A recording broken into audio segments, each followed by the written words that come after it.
What's happening, everybody? Welcome to the show. We are your hosts, Chase and Myles, and we are at the Lucky Duck. Myles, tell the wonderful people, who do we have on today? Today we have a very special guest. It's not Tom Brady, like I said it would be, but he is the fiance of one of our good friends, one of the Lucky Ducks. Her name's India. She'll be featured on the podcast in sometime in the future. Season 2. But for now, we have her fiance, Zach. He comes from Seattle. He is a middle school teacher. He's awesome. He does a lot of rock climbing, right? Yeah, a lot of rock climbing. Yeah. Since I've been here. Nice. No, he travels during the summers throughout Colorado, so he's pretty familiar with the area. They're visiting us this weekend. We're having a good time. Oh, yeah. And yeah, let's get into it. Boom. Welcome to the show, Zach. Oh, thank you. I'm glad to be here. So, why are you the way that you are? No, we already said that. Yeah. I mean, I can go for it. We can open up that can of worms. So you're from Seattle? Are you born and raised in Seattle? Where'd you originate from? So just south of Seattle, about 45 minutes, a town called Puyallup, Washington. Fun fact, largest state fair west of the Mississippi River. Oh, wow. That's cool. Yeah, fun facts. That is that like the claim to fame of that? Literally, like the only famous thing it's Okay. got that going for it. So Nice. So you stayed in the area. Where'd you go to school? what are we tracing this all the way back to preschool? Or Nope, just college. Oh, you want college? Okay, Yep. Central Washington University. Okay. Nice. Home of the Wildcats, Ellensburg, Washington. Go Wildcats. Yep. And, you might know this name. He's like one of the only famous people from there, little John Kitna. Okay. Yeah. I actually don't know his name. No football. Yeah. Okay. Oh, That's cool. yeah. Well, Quarterback, Dallas Cowboys. No? Okay. Cincinnati Bengals. I don't. Crickets. I don't really. Yeah, that's follow okay. the NFL I that can much. handle that. Yeah. Are you a Dallas Cowboys fan? Absolutely not. Okay. Are you a football fan in general? I am. All right. So you obviously root for Seattle then. Correct. Okay. All right. But Nice, who was it nice. before that? Who was before that? Denver, actually. Oh. Yeah, I was a huge John Elway fan growing up. So Nice. once he won in 98 and 99, and then he retired, and I was like, it's time to root for the hometown team now. I'm gonna name drop. I just actually met John about 2 months ago. I heard a rumor of that. Yeah, That's crazy. and it was really weird. It was like shaking his hand. His hand's like ginormous. Yeah, baseball mitt. He's an older gentleman now, white hair, but still really tall and big built. Nice guy. Super nice. Oh, that's nice to hear. Oh yeah, I think a lot of fans would like to hear that. yeah, but he did the famous person thing where you go, oh, nice to see you. I was like, Yeah. well, I've never met you before. Yeah. But yeah, he's super humble, and then for the hour or two that I got to interact with him, he was nothing but like tremendously nice and just kind of like going with the flow. I mean, he's involved with the Broncos organization still, but he's not the GM. Yeah. So he's got a lot of free time on his hands. So I think he's in probably like a second retirement phase, okay. where he's like Nice. first retirement was from when he retired from the Broncos, Right. And then he's like became GM, Spent and some got money, super got bored. busy. Yeah. Yeah, he's like, no, I guess I'll just do Bronco stuff, and then Yeah, I football. guess he's now settling into his second retirement. But That's cool. I hope I get to do that. I know. When do Be you a think your star. first retirement will be? Probably when I get fired from this. Oh, okay. Fair enough. Or canceled. He's Yeah. like, I'm retiring. Okay. Go out on our own terms. I just watched The Last Dance documentary or documentary. Have you seen that? It's on Yeah, Netflix. we watched I think I've watched 3 or 4 of the episodes. Mm-hmm.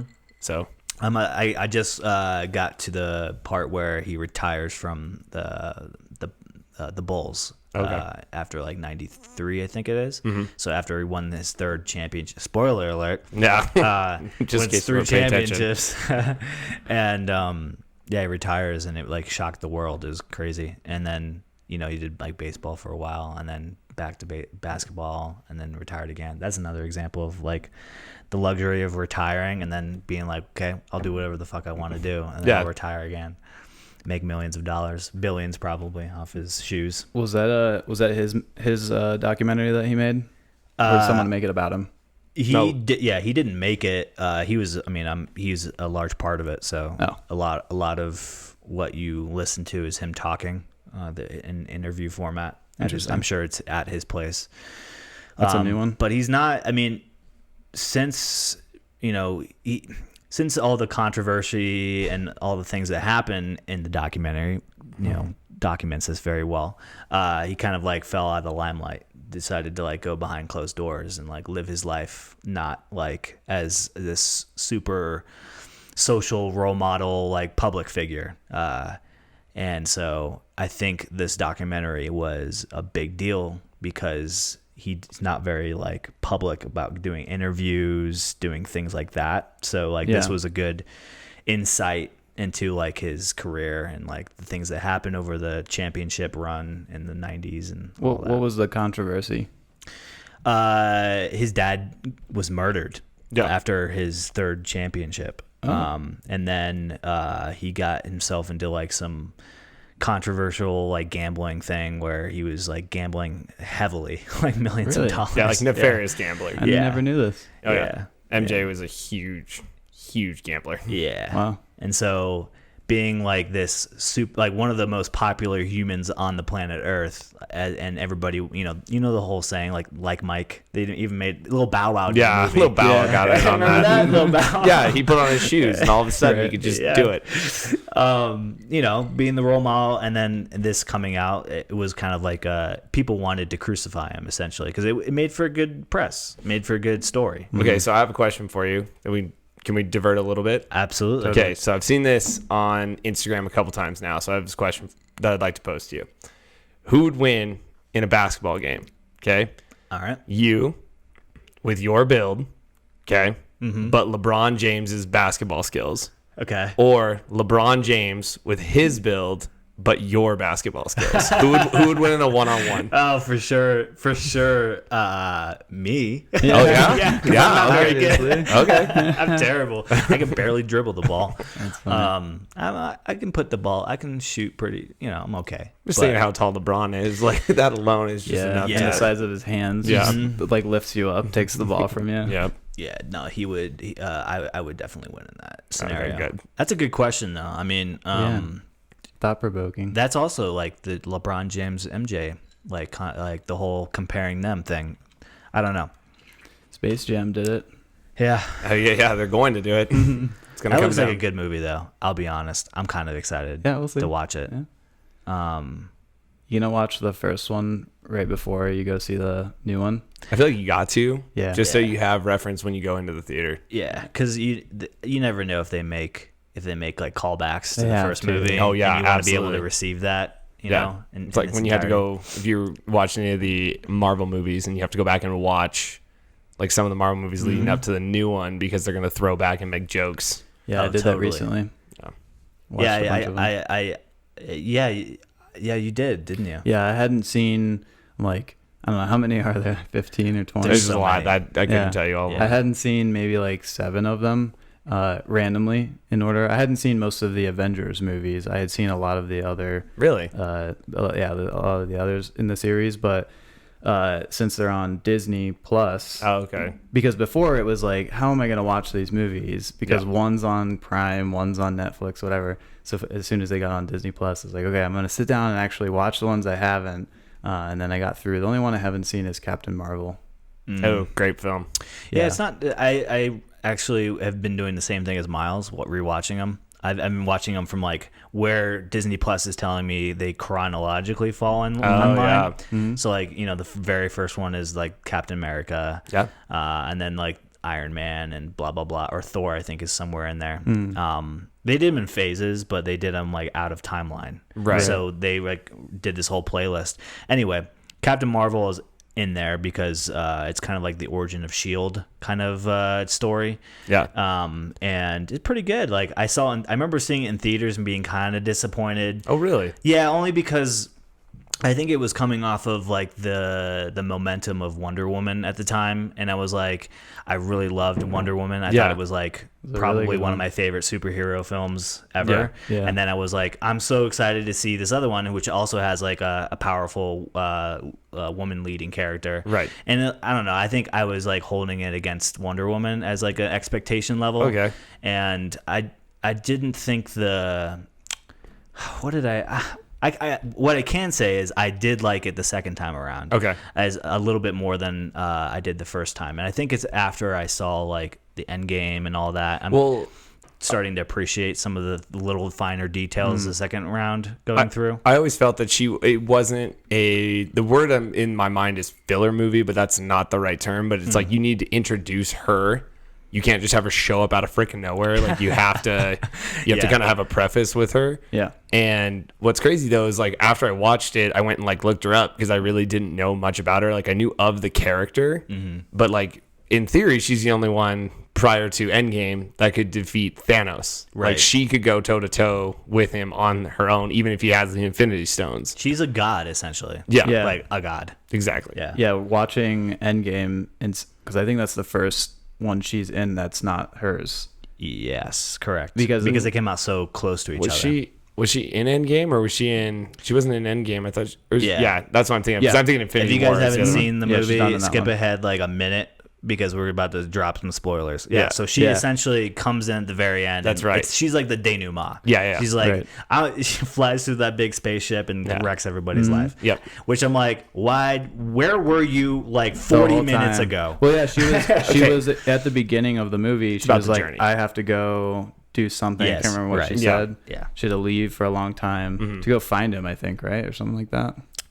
I think she was helping ending the war that was going on, right? She was going to help Stark because she gets Stark out of the plane and everything like that because Yeah. he was going to go down with it. He was running out of oxygen and everything. Right. Yes. So yeah, so she flies off because she's looking for Nick Fury, but he's not there because when Thanos snapped, he was one of the half Right. that disappeared. So Okay. Yeah. So when I saw, because the reason I didn't watch Captain Marvel is because I saw Infinity Wars, and then I was like, I have to watch Endgame. This is gonna kill me if I don't watch one more movie before this. So that's why I skipped it. And then when I skipped it and she was in it, I was like, holy shit. Who the fuck is this? exactly. he texted me, it was like, just saw Endgame. I'm really sad now.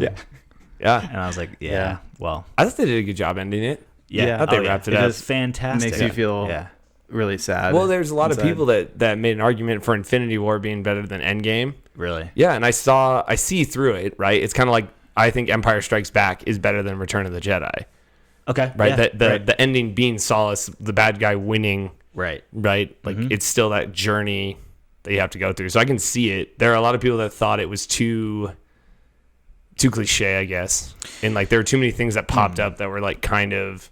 Oh, Like in for Endgame. Infinity War? Or In Endgame? Endgame. Oh, Endgame. They were just yeah. like, oh my God, you're overhyping this, you're overhyping that. Yeah. You know, and I disagree. I enjoyed the film, but I think, having the bad guy win is always a solid, like what's a good example of the bad guy winning? Old Country, or is it Old Country for No Country for Old Men. Yeah, there we go. Yeah. Bad guy wins, right? Right. Solid movie. It doesn't follow like the happy ending like mantra in Hollywood where the good guy always has to win, or good always has to defeat evil. Yeah. Or like when you look at ones where it's like, is it the bad guy? Yeah. Like is the evil really evil, or is it Right. good? Right. And then Thanos makes an argument he strongly believes that he's helping the world, the universe, by doing this. Right. And it has nothing to do with the fact that he has no like anger towards anyone. He's like, I'm doing you a service by doing this. And he shows the example of his planet. He was like, my planet was flourishing, and I told them this, like, this is what we should do. They didn't do it, and now look at it. Yeah. It's And gone. Titan was So then you kind of empty. feel bad. You're like, ooh, maybe I do agree with him, but do I? But do you agree with like but can you agree with him but reconcile 50% of everyone you care about? Right. Right. It's the ultimate psychological question, like the whole 2 train tracks, 1 train, Yep. right? You can kill one person or you can Yeah. kill 5. Yep. But it's interesting because I always like looking at how movies, when they come out, are parallel with themes like in our world. Oh, yeah. So obviously climate change is the huge Yep. factor there. And that may be something where our world has to deal with one day. It's like we have to take drastic measures where a lot of people could die if we want to save the planet for future people. Yeah. So are you a big Marvel fan? Overall, yeah. It was one of those I really, really enjoyed them. I didn't get as in depth as like my brother-in-law and my sister like read the comic, go through everything. But I definitely like went and dug up the extras and added to the piece of it. Like like Captain America is my all-time favorite. Yeah. And it's partially because like just I have an optimistic attitude in my life, and the fact that he always seems to have that. Yep. And it doesn't matter how hard the chips are stacked against him. He's just going to go do it. Yeah. Like he's like, I can die doing this, but I'm going to go do it because it's just the right thing to do. So also for you listeners that skipped ahead, welcome back. Yeah, welcome back. You no more spoilers. Yeah. Beyond this point. We'll do our best. Yeah. I agree. I liked it too. I think watching them kind of together and quickly rather than waiting a year to see the next movie or whatever. I can see how people could say that there were things that were kind of like cheesy, or it's like, well, how did this person become so powerful all of a sudden, or whatever it is, like, to make the story work. But I think it's kind of like, to me, I look at it as like a masterpiece. All those movies, all those different actors, the different production people in the production. Yeah, it's pretty amazing how they made that entire story, and they're still continuing. It's not over. Yeah, right. And they have more movies coming out that will continue to intertwine a bit. Yeah. So you may know this. Is the story, the overarching story, is that what happens in the comics? There are some serious missing pieces. Okay. So like, but overall follows a pretty similar trend. And again, if you're a true comic book reader and you're listening to this, right, feel free to correct me, right? But I know that like one of the ones is like, I think the biggest one that was a difference was like at the end of Civil War, Cap is supposed to die and Bucky's supposed to take over at that point. Right. But obviously it doesn't happen, right? Because they're setting themselves up, because they've had the Civil War. Now they're setting themselves up for the Infinity War, where they'll get back together in the Endgame. So right. Yeah, that's interesting. They wanted to milk that a little bit longer. Yeah. I think you had a good combo of leaving Bucky as Bucky, and you had a good combo of, Chris Evans, I think. Yeah, that's Chris Evans. Yeah. Mm-hmm. So I think that you had it going, and you had him probably signed through a certain point. Yep. Right? And that's kind of what's happening. So like, I like the ending. Won't roll any spoilers, but just like the ending. Yeah. So. Yeah, the ending's good. It definitely wraps everything up pretty nicely. So DC, not a fan. Wonder Woman, out of this world. Yeah. No questions asked. I think all the movies are actually entertaining. Yeah. Just not the same. They just don't match that kind of Marvel. And maybe it's because Marvel had like put so many out, so there was like an expectation of what that kind of movie was. And when DC didn't do what Marvel does because they want to do their own movie their way, kind of people's expectations. What about Wonder Woman? I didn't see 1984. No? I haven't seen it yet. Okay. Not that great. Maybe skip it. Yeah. It was just one of those ones where I like Wonder Woman was the best one, and then everything after that kind of was like, I felt like they tried to build off of her and build off the success, and it just didn't. Yeah. It didn't reach my part. Mm-hmm. So I know there's plenty of DC diehards out there, like my brother-in-law, who at their wedding, we all wore DC character shirts and DC character belts. Yeah. It's hilarious. It was pretty good. So yeah, it was a crescendo that I think didn't keep climbing afterwards. And although I love this Zack Snyder cut of the Justice League, I thought that was done really well. Yeah. If you have 4 hours of your time, then I highly recommend it. HBO, right? Yeah, HBO. Yeah. Mm-hmm. Yeah, he just did a movie for Netflix, Army of the Dead. I heard was interesting. That just came out last weekend. Really? Mm-hmm. Interesting. I think I saw it takes place in Vegas. It's a zombie movie. Oh, really? Yeah. Could be good. I'm not sure. Think that's been milked too much? Zombie movies? Yeah. Or zombies in general? Or do you think you can always kind of create a new storyline that goes with it? Yeah, I think so. I mean, I think people are always interested in the end of the world scenario movie. Yeah. Just make a new take on it. Yeah. We're always like one of my favorites was like, and I guess they're not zombies by definition, but was oh now I'm drawing a blank. Will Smith. Oh, I Am Legend. Yeah. Mm-hmm. Interesting concept. So I always, whenever somebody brings up the movie, I always think about the fact that in the movie gas prices were like $6. I remember that. I remember distinctly, like gas prices was like $6.50 or something, and I'm like, and what was it, like 2019 or something that the whole movie takes place in? Yeah. Is it? Like, yeah, Is it's it like 2019? we've already Yeah. passed it. Yeah. When gas was like the cheapest it's ever been. yeah, we made it. Yeah, we surpassed the inflation of gas. Yeah. Congratulations. Yeah. So Zach, tell me what are you passionate about? Is there anything Ooh, specifically Passionate about. you're passionate about besides India? Yeah, that's number one Yeah. on the book. The dogs are number two. So we have Okay. 2 dogs. We got rescued it's an half American Staffordshire Terrier and half German Shepherd. Before I met India, I rescued him in 2017. His name's Dirk Pitt, after a book character from Clive Cussler.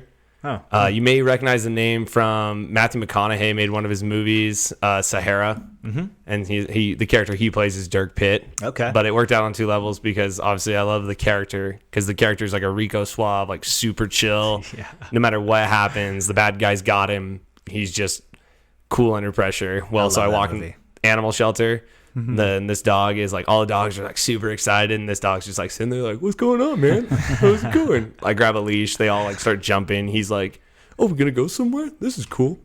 So I'd say like them, and then we just adopted a 51% boxer, 24. It's a mutt basically, but he's Yeah. mostly boxer. He's got the coolest ears. His name's Goose. Fun fact: my fiance in India named him after Maverick's co-pilot. Right. However, she has never seen Top Gun. Oh. how does that even work Yeah. out? How does that work? How does that work out? I'm told that she will watch the movie at some point. Yeah. She Well, wants isn't the to. sequel told that? supposed to come out soon? Yeah, maybe that's what Yeah. will inspire her.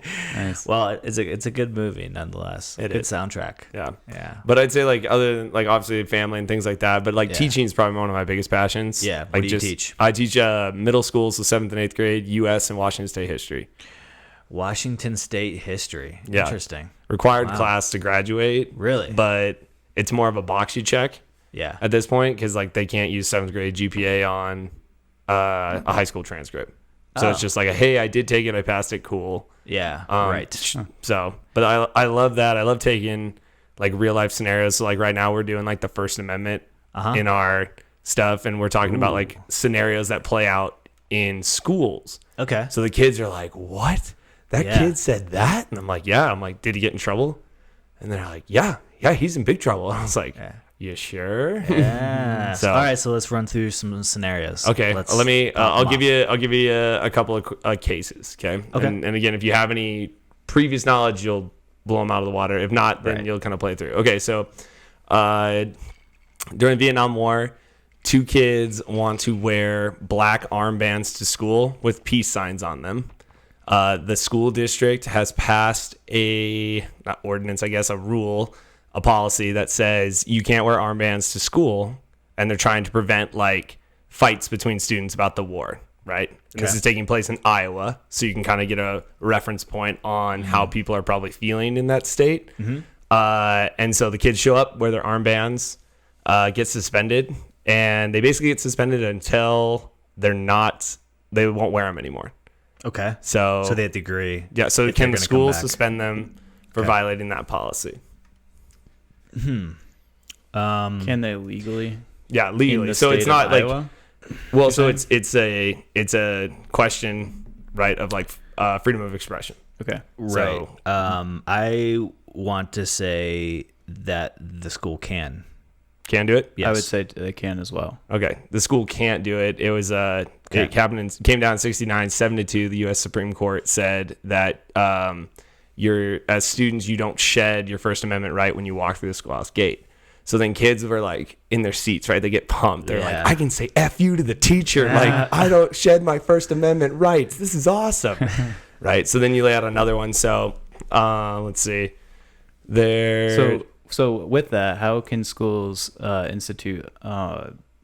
So we weigh these situations. So the court, most of the time when you look at this, the court weighs what we call individual right versus common good. So the student's individual right to freely express themselves versus school function as a whole. So what the court ruled in that case is 2 kids wearing armbands and walking around. They're not like holding up signs or yelling "fuck Vietnam." Like they're just like, hey, we're just showing our thing. Yeah. So it would be like if kids wanted to fight them, those kids would be the problem. Right. Okay. And so that's what they said. They wouldn't cause a disruption to the school process. So then for uniforms, schools can justify it by saying it.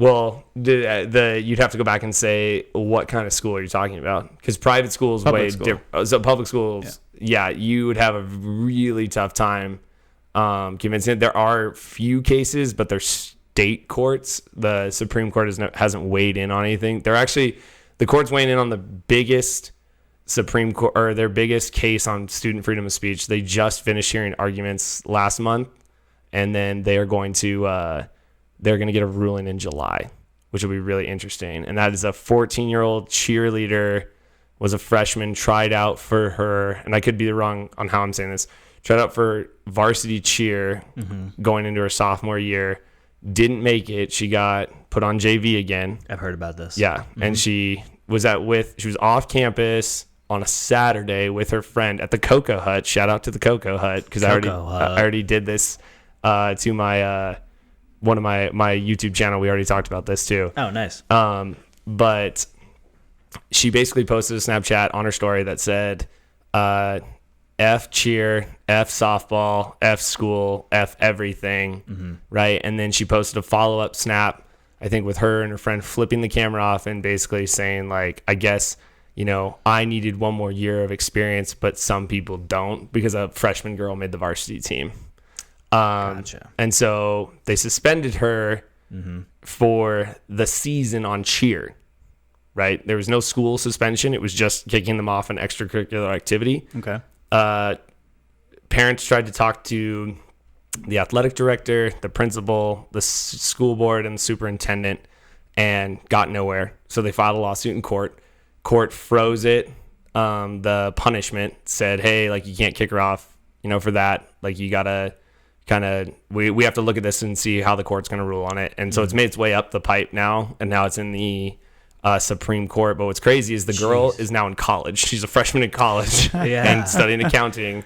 And so what's crazy is her name just came out because she just turned 18. And so her name is being released and her photos being released everywhere because they can now. Yep. She's no longer a minor. Oh, I didn't know that. I didn't know you could. I thought it was, if it was a minor, you can never expose who it was. You can, just because it's once they come clean. So it's like the famous case in 85, New Jersey versus TLO, which had to do with kids smoking cigarettes in a bathroom. And the principal caught them and they lied about it. So she went through their purse, found cigarettes, but also found rolling papers, a large stack of small bills, and like what was it? They didn't find marijuana. They found some other piece of evidence that shows that she was dealing drugs at school. Wow. And so obviously police report, expulsion, the whole shebang. And she argued that she didn't do anything wrong because it was illegal search and seizure on her part, the principal's part, and the court did not rule in favor of her. Yeah, right. She got crushed. But what was crazy is they did an interview with her. God, what was it? In 2005, so I think it was 20 years later. And she was like, I just wish I would have said I was smoking, because then they wouldn't have searched my stuff. Right. Yeah. Right, because they were looking for cigarettes to prove that she was smoking. And that would have been like a suspension or yeah, something. Just hey, you were smoking. Can't do that. And I remember it's the 80s, right? So cigarettes are still pretty popular, especially among teenagers and stuff like that. Wow. So, yeah. but yeah, so the court will hand down that case. What's interesting, though, is you have this off-campus free speech that made its way to campus, but what the court is having trouble with, I guess, was the fact that they were looking at it from a standpoint of, you kicked her off an extracurricular. You didn't like take her out of school. And so basically all the justices, liberal and conservative minded, are all kind of like, yeah, you should be able to punish. We don't want to put like a black and white standard on it. And that's what's going to make it really tough to like a slippery slope, like fallacy. Exactly. Right. Yep. Yeah. And so they're just like, we can't. So they're looking at the outline and the punishment as a whole, because basically I think all of them agree that a year suspension is too much off the cheer team, like suspend her 1 or 2 games, 3 games, whatever, 3 activities, whatever it was. Yeah. So, but it'll be interesting because it'll be the first time we've heard like an off-campus speech case. And this will be used to judge every scenario now against that. Yeah.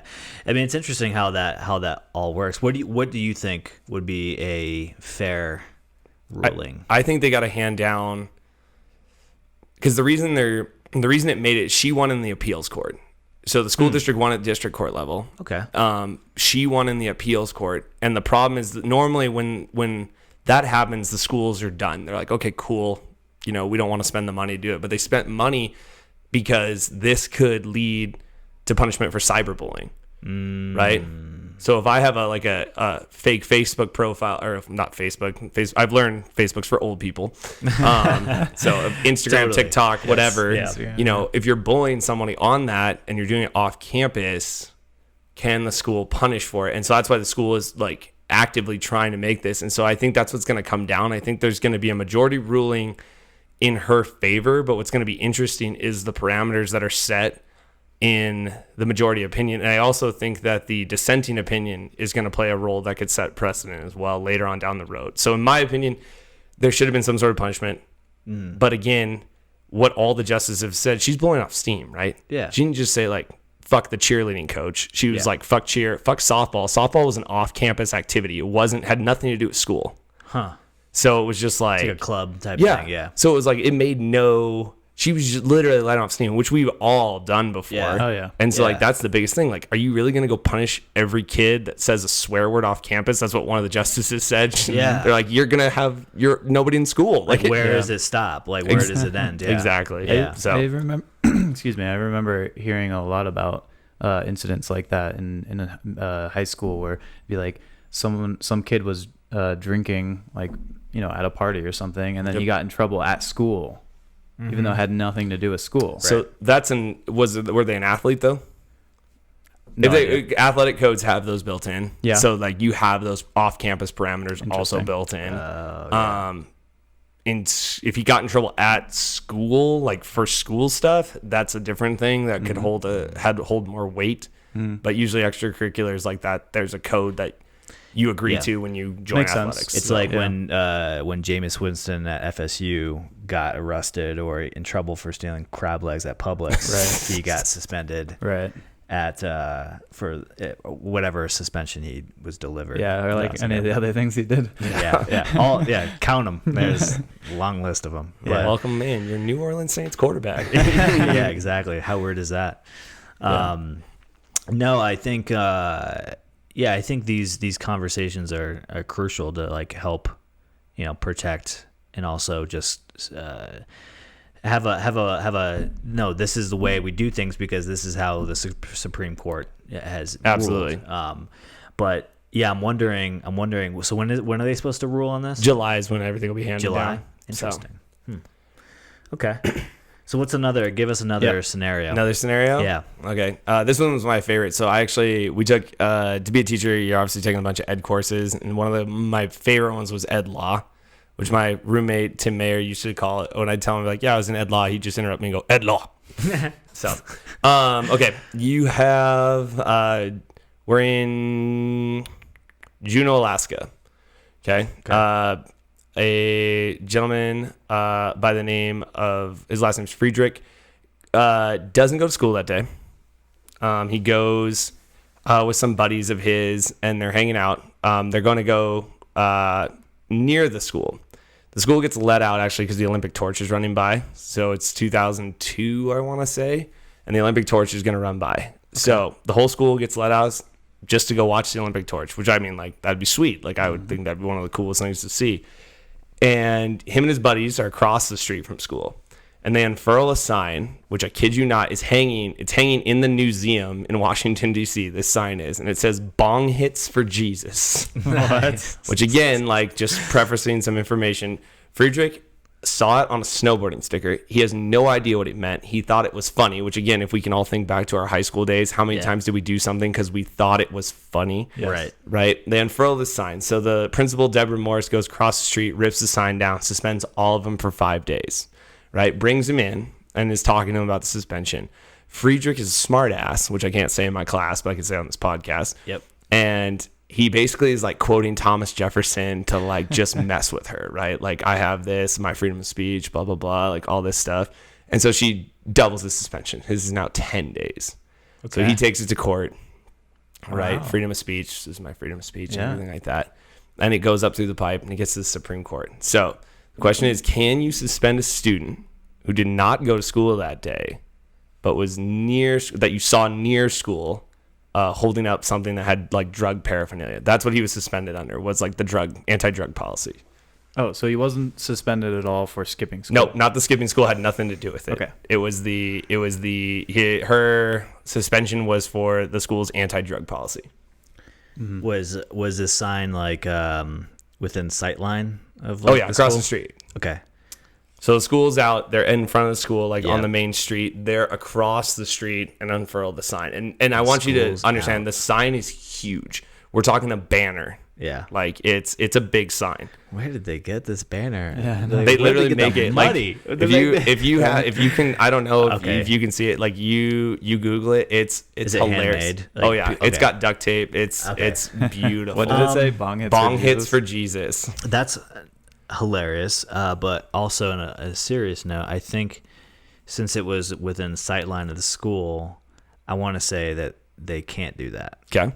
That would be my reason. So he can be suspended. he can be suspended. Okay. Yeah. I would agree. Agree? Same logic. Yeah. Okay. So it basically comes down to you're right, but for a different reason. Okay. The reason you're right is because the minute the school got let out, it became a school event. And so they were at a school event, which then makes it because of the policy. Because he should have been at school. No. No, just No, because he think was about it there. like this, right? Like, so what was your high school rival? Uh, Or who's another school that your Gulf school played? Coast. Gulf Yeah. Coast. Okay. So you went, like, imagine if you went to a Gulf Coast game, like your high school is playing Gulf Coast and you're there at their stadium, smoking weed. Yes. Yeah. Right? Like, it would be the same School policy. event. It's a school event, like school Yes. officials. So that's what, like, the kids are like blown away because they're like arguing with me. But our rival's at Freda, and I'm like, if you're at a Freda, and you tell the teacher to F off, yeah. you're still gonna get in trouble. Like, it doesn't. Yeah. You don't get the freedom of speech. You're at a school event. Like, you still have to show respect because it goes back to that individual right versus common good. Yep. Right. If the school lets him hold up that sign and does nothing about it, what's to stop him from doing it again and again and again? Right. And the disruption to the process. So, Yeah, that was my whole reasoning, was like, it could, if it's is that it? Where you pulled it up? Bong I'm hits for assuming Jesus. that's probably it. that's it. Yeah. Wow. Yep, so that's the picture. And then, like, this Yeah, it is one a right big here sign. down below next to the guy with the beard, that's the museum in Washington, D.C., and the sign is hanging up. Nice. Wow. So why did they put it in the? It was a piece of, like, they talked more about, like, it being a famous, like, news story kind of Oh, deal, yeah. and laying into that. So Is that the actual banner? that's the actual banner. So they kept it. Yeah. That's hilarious. Isn't that awesome? for that? That kid's entire- famous now. Yeah, I guess super it's famous. evidence, right? Yeah, I mean, it was. Yeah, you gotta bring it up in court. So- Yeah. Imagine being like in the court, and they're like having to bring this thing out, and it's like this Yeah. huge thing, spans from wall to wall. Yeah, it's massive. So That is funny. Do kids have free speech in schools? to an extent, I always make the argument, like, they can wear whatever they want, right? Mm. Realistically, right? You have to have things that you have to cover certain areas just because it's detrimental to the school process. You can't wear anything that has, violence, sex, drugs, alcohol on it. But, like, I tell them all the time, you get to dress up however you want to wear, whatever you Yeah. want to wear to school. You get that. You can say your mind, your opinion in class. Can you tell a teacher to F off? Technically you can, but you shouldn't. You Yeah. know, you'd have to have a really good reason why, and have to have a lot of stuff like that. And then what I reference with these is my favorite story is I was teaching First Amendment rights. Golly, what are those kids now? Are they sophomores now? They're sophomores. And my school wouldn't let girls wear leggings. And it had to do with tight fitting clothing. Like, that was Okay. written in our dress code. And it was silly, right? Yeah. Because the girls in my class were just like, they're like, Turner, you see the boys in basketball shorts? And I'm like, yeah, I do. And they're like, that's what leggings are to us. And it, like, clicked a light bulb in my head. I was like, oh, Yeah. that's really okay. So they were going to stage this massive protest where even the boys were going to wear leggings, which nobody wants to see that. Yeah. But I had to reference this. It was like, if you're going to stand up for something, like if you're really upset, about these cases, like you have to understand you're going to go through a lot before you get what you're hoping for. And that's what I like referenced with the legging thing. I was like, you're not going to do anything with your protests. They're like, he can't suspend us all. I was like, yes, he can. Yeah. Like he literally can do that. Like it's not, you're going to, and he's going to offer you the same deal that he offers everybody. Come down here, change your clothes, right? Go back to class. No big deal. Right. But if you're going to be defiant about it, then it is what it is. So like all these cases, right? Like that they lay out for you, you have to like be willing to do it. But what's interesting is there are some cases that happen accidentally, such as this, right? Like, should this kid really have been fighting for freedom of speech?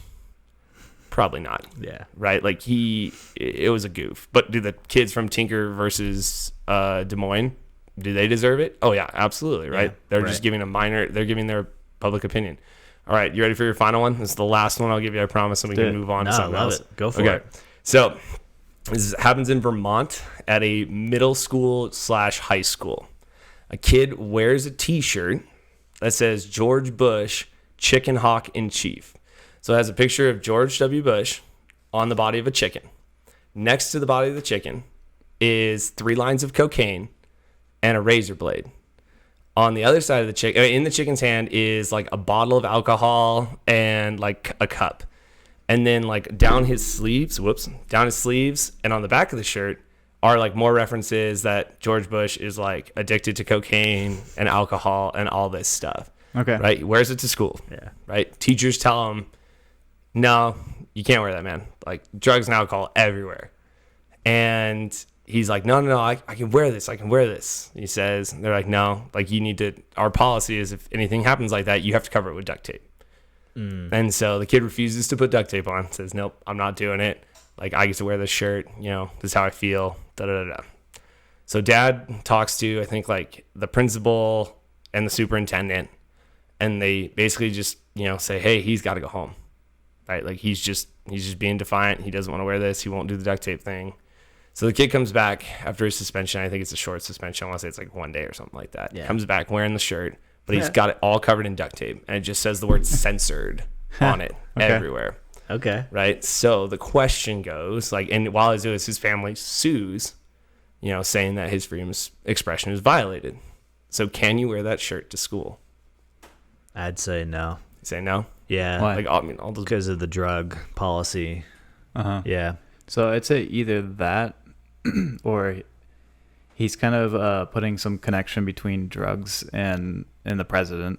Not that it has anything to do, like you should be able to say what you want about the president, but that like you can't say something that's not true about someone, right? So I would say that for that reason, it could be that they could suspend him. Right. He can wear that shirt. It's political free speech. So since it had the president of the United States on it, right, so it dictates how he feels about the president. And so it designates political free speech, which you cannot censor.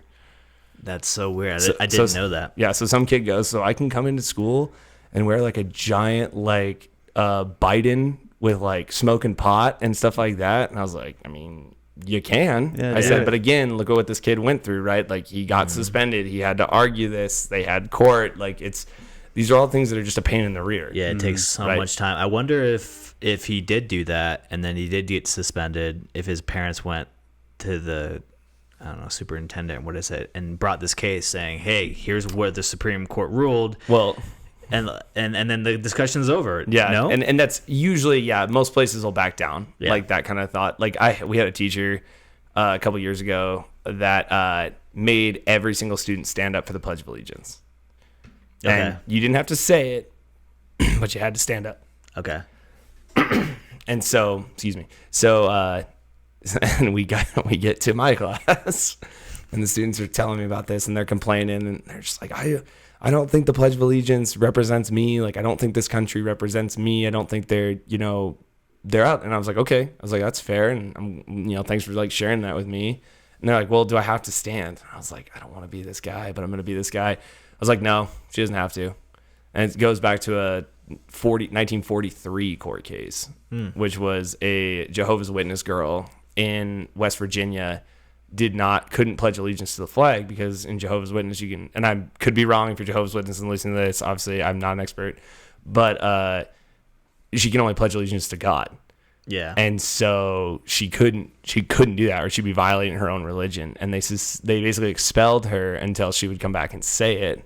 And the case went all the way up through the court and everything like that. And one, because you can't have compulsory unification of something like that. And so lo and behold, that kid went to that class and sat down for the Pledge of Allegiance. She said, I need you. She's like, you got to stand up. And he's like, I actually don't. And I said, you have to be as nice as you can. I said, not a smart mouth, but you have to be as nice as, like, you said, I don't have to do this. Wow. So he got sent to the office, right? And luckily my principal is a history teacher. Oh, okay. A former history teacher. So he like knew this already. And he was like, okay. So like the kid came down and he goes, hey, do you have like a reason, for not wanting to stand? He's like, I'm curious at this point. And the kid laid it all out for him. And he's like, okay. And he sent him back to class. And then he had to have a talk with the teacher about it because you can't, like you said, when you have that kind of precedent there, it's too easy to win lawsuits and things like that for. Yeah. So. For the one who was a Jehovah's Witness, was that because of religion? Mm-hmm. They did. They marked it on religious freedom, right? And Congress shall make no law. I'm gonna butcher this. Congress will make no law that'll establish a religion or what is it? I'm not gonna say in the proper terms. But basically, you can practice your own religion freely. Right. So as long as it doesn't hurt anybody else. And so if this kid's reason wasn't religious, they still could have suspended. But the fact of like requiring people is close to establishing a religion. So if you require everyone to stand up, say the same thing, it's similar to a religion, an establishment of religion. It'd be a religion of the United States. Right. So you can't do it. Interesting. So. Yeah. I had a friend in high school that wore a shirt that said "Meet the Fuckers," and it was George W. Bush and like a bunch of like his cabinet members. Yeah, that's fantastic. Yeah, and obviously a ripoff of Meet the Fuckers, but right. They didn't make him change it. Really? Yeah. Oh. Political free speech, man. Yep. Damn, my mom wouldn't have let me wear a shirt like that. And I would have never left the house doing that. Like it just wouldn't have been who I was. Yeah. But it'd be so funny That's if it was crazy. like, if you're like the parent, you're like, have at it, buddy. Yeah, like shock them. Let me know what I'm curious. Let me know what they say. Well, we ran into that with. I teach in a high Hispanic community, and so we ran that with like kids wanting to wear Trump hats and like Trump shirts and things like that. Yeah, and there were people who argued like, hey, like that, that I feel threatened by that, just based on his rhetoric that he had said, in speeches and everything like that, and we, the school had to talk about it as a whole and everything like that. But like, obviously his history, we talk about that kind of stuff all the time. And when we talked about it, I said, are they saying anything to you? And the kids were like, no. I was like, so they're just supporting a candidate. Yeah. I said, you don't have to agree with their support at all. We were like, hashtag fuck your feelings. Yeah. Like, nope. Because it's just one of those ones. It was so there were so many times that were just like tough with that, but it wasn't like, and I get it. Like I understand why. There's a great, if you haven't seen it, it's on Netflix. It's called Schultz Saves America. Yeah. Yeah. Andrew Schultz. Yeah. So when he talks about like, why Trump got elected and stuff like that, like I was like, yeah, that makes a lot of sense. Like, so it was just one of those ones where like you took it and like kids were always telling me stories and stuff like that about that, like just the fear and everything like that. But then you had to like talk to them. You're like, hey, like this has been happening, right? Like Obama did it, Bush did it. It's something like where, these things happen, and your family is probably living in fear, and that sucks. Like it's really tough to have those conversations. I had one of my all-time, we don't have favorite students as teachers, but one of my most memorable students is what I'll say is, she came up to me and she told me a story about how when the night he got elected, her dad and mom were like, hey, like if we get, taken, here's how you make it look like adults live here. Here's where the money's hidden. Here, the house is paid off. We're good. Like you can do this, we'll try and figure it out when the time comes. And stuff like that. And I was like, man, like that's just heartbreaking. Yeah. like Sucks that to kind be of that stuff. kid. But it was that Yeah, it was to that have just that that overall conversation. fear, right? And it never happened to her family, it never happened to anything like that. But it was just one of those ones that's kind of it's part of like that. When you asked me the original question, what am I passionate about?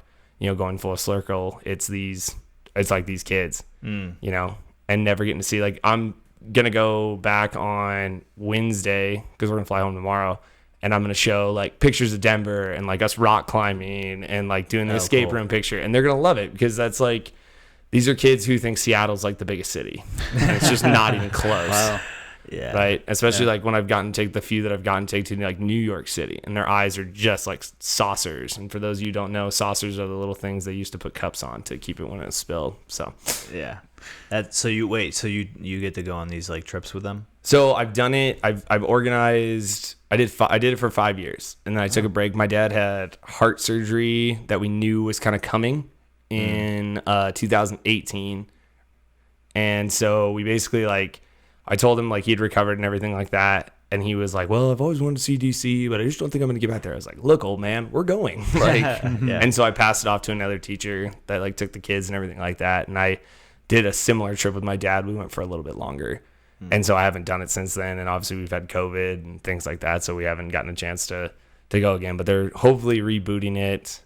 I think we're going to try and not go next school year, but the following. Yeah. Give kids like 2 years to raise the money and stuff like Whoa. that. So So they're the ones who raise it? Or yeah, it's one Yeah. that they raise it. It's just like, Nice. there's no real means to like try and get them stuff. We've done organized fundraisers in the past, but I try not to touch any money just because I don't want to mess any of that stuff up. So Yeah. Yeah. But so you do that with some kids, and then you also do a summer thing. yeah, I work for a company during the summer. I'm not sure with copyright and everything. I can't probably No worries. talk about their Yeah. their name or anything like that. But it's a company that basically does. It's something I never knew about in living on the West Coast. But it's called like a teen tour and everything like that. And so it's like when kids would go to like the summer long camps over on the East Coast. Like I did a couple years. I did 3 years in Pennsylvania every summer from June to August, and I loved it.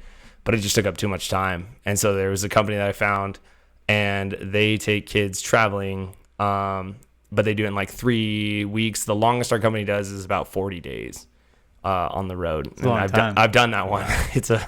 It's a marathon, not a sprint.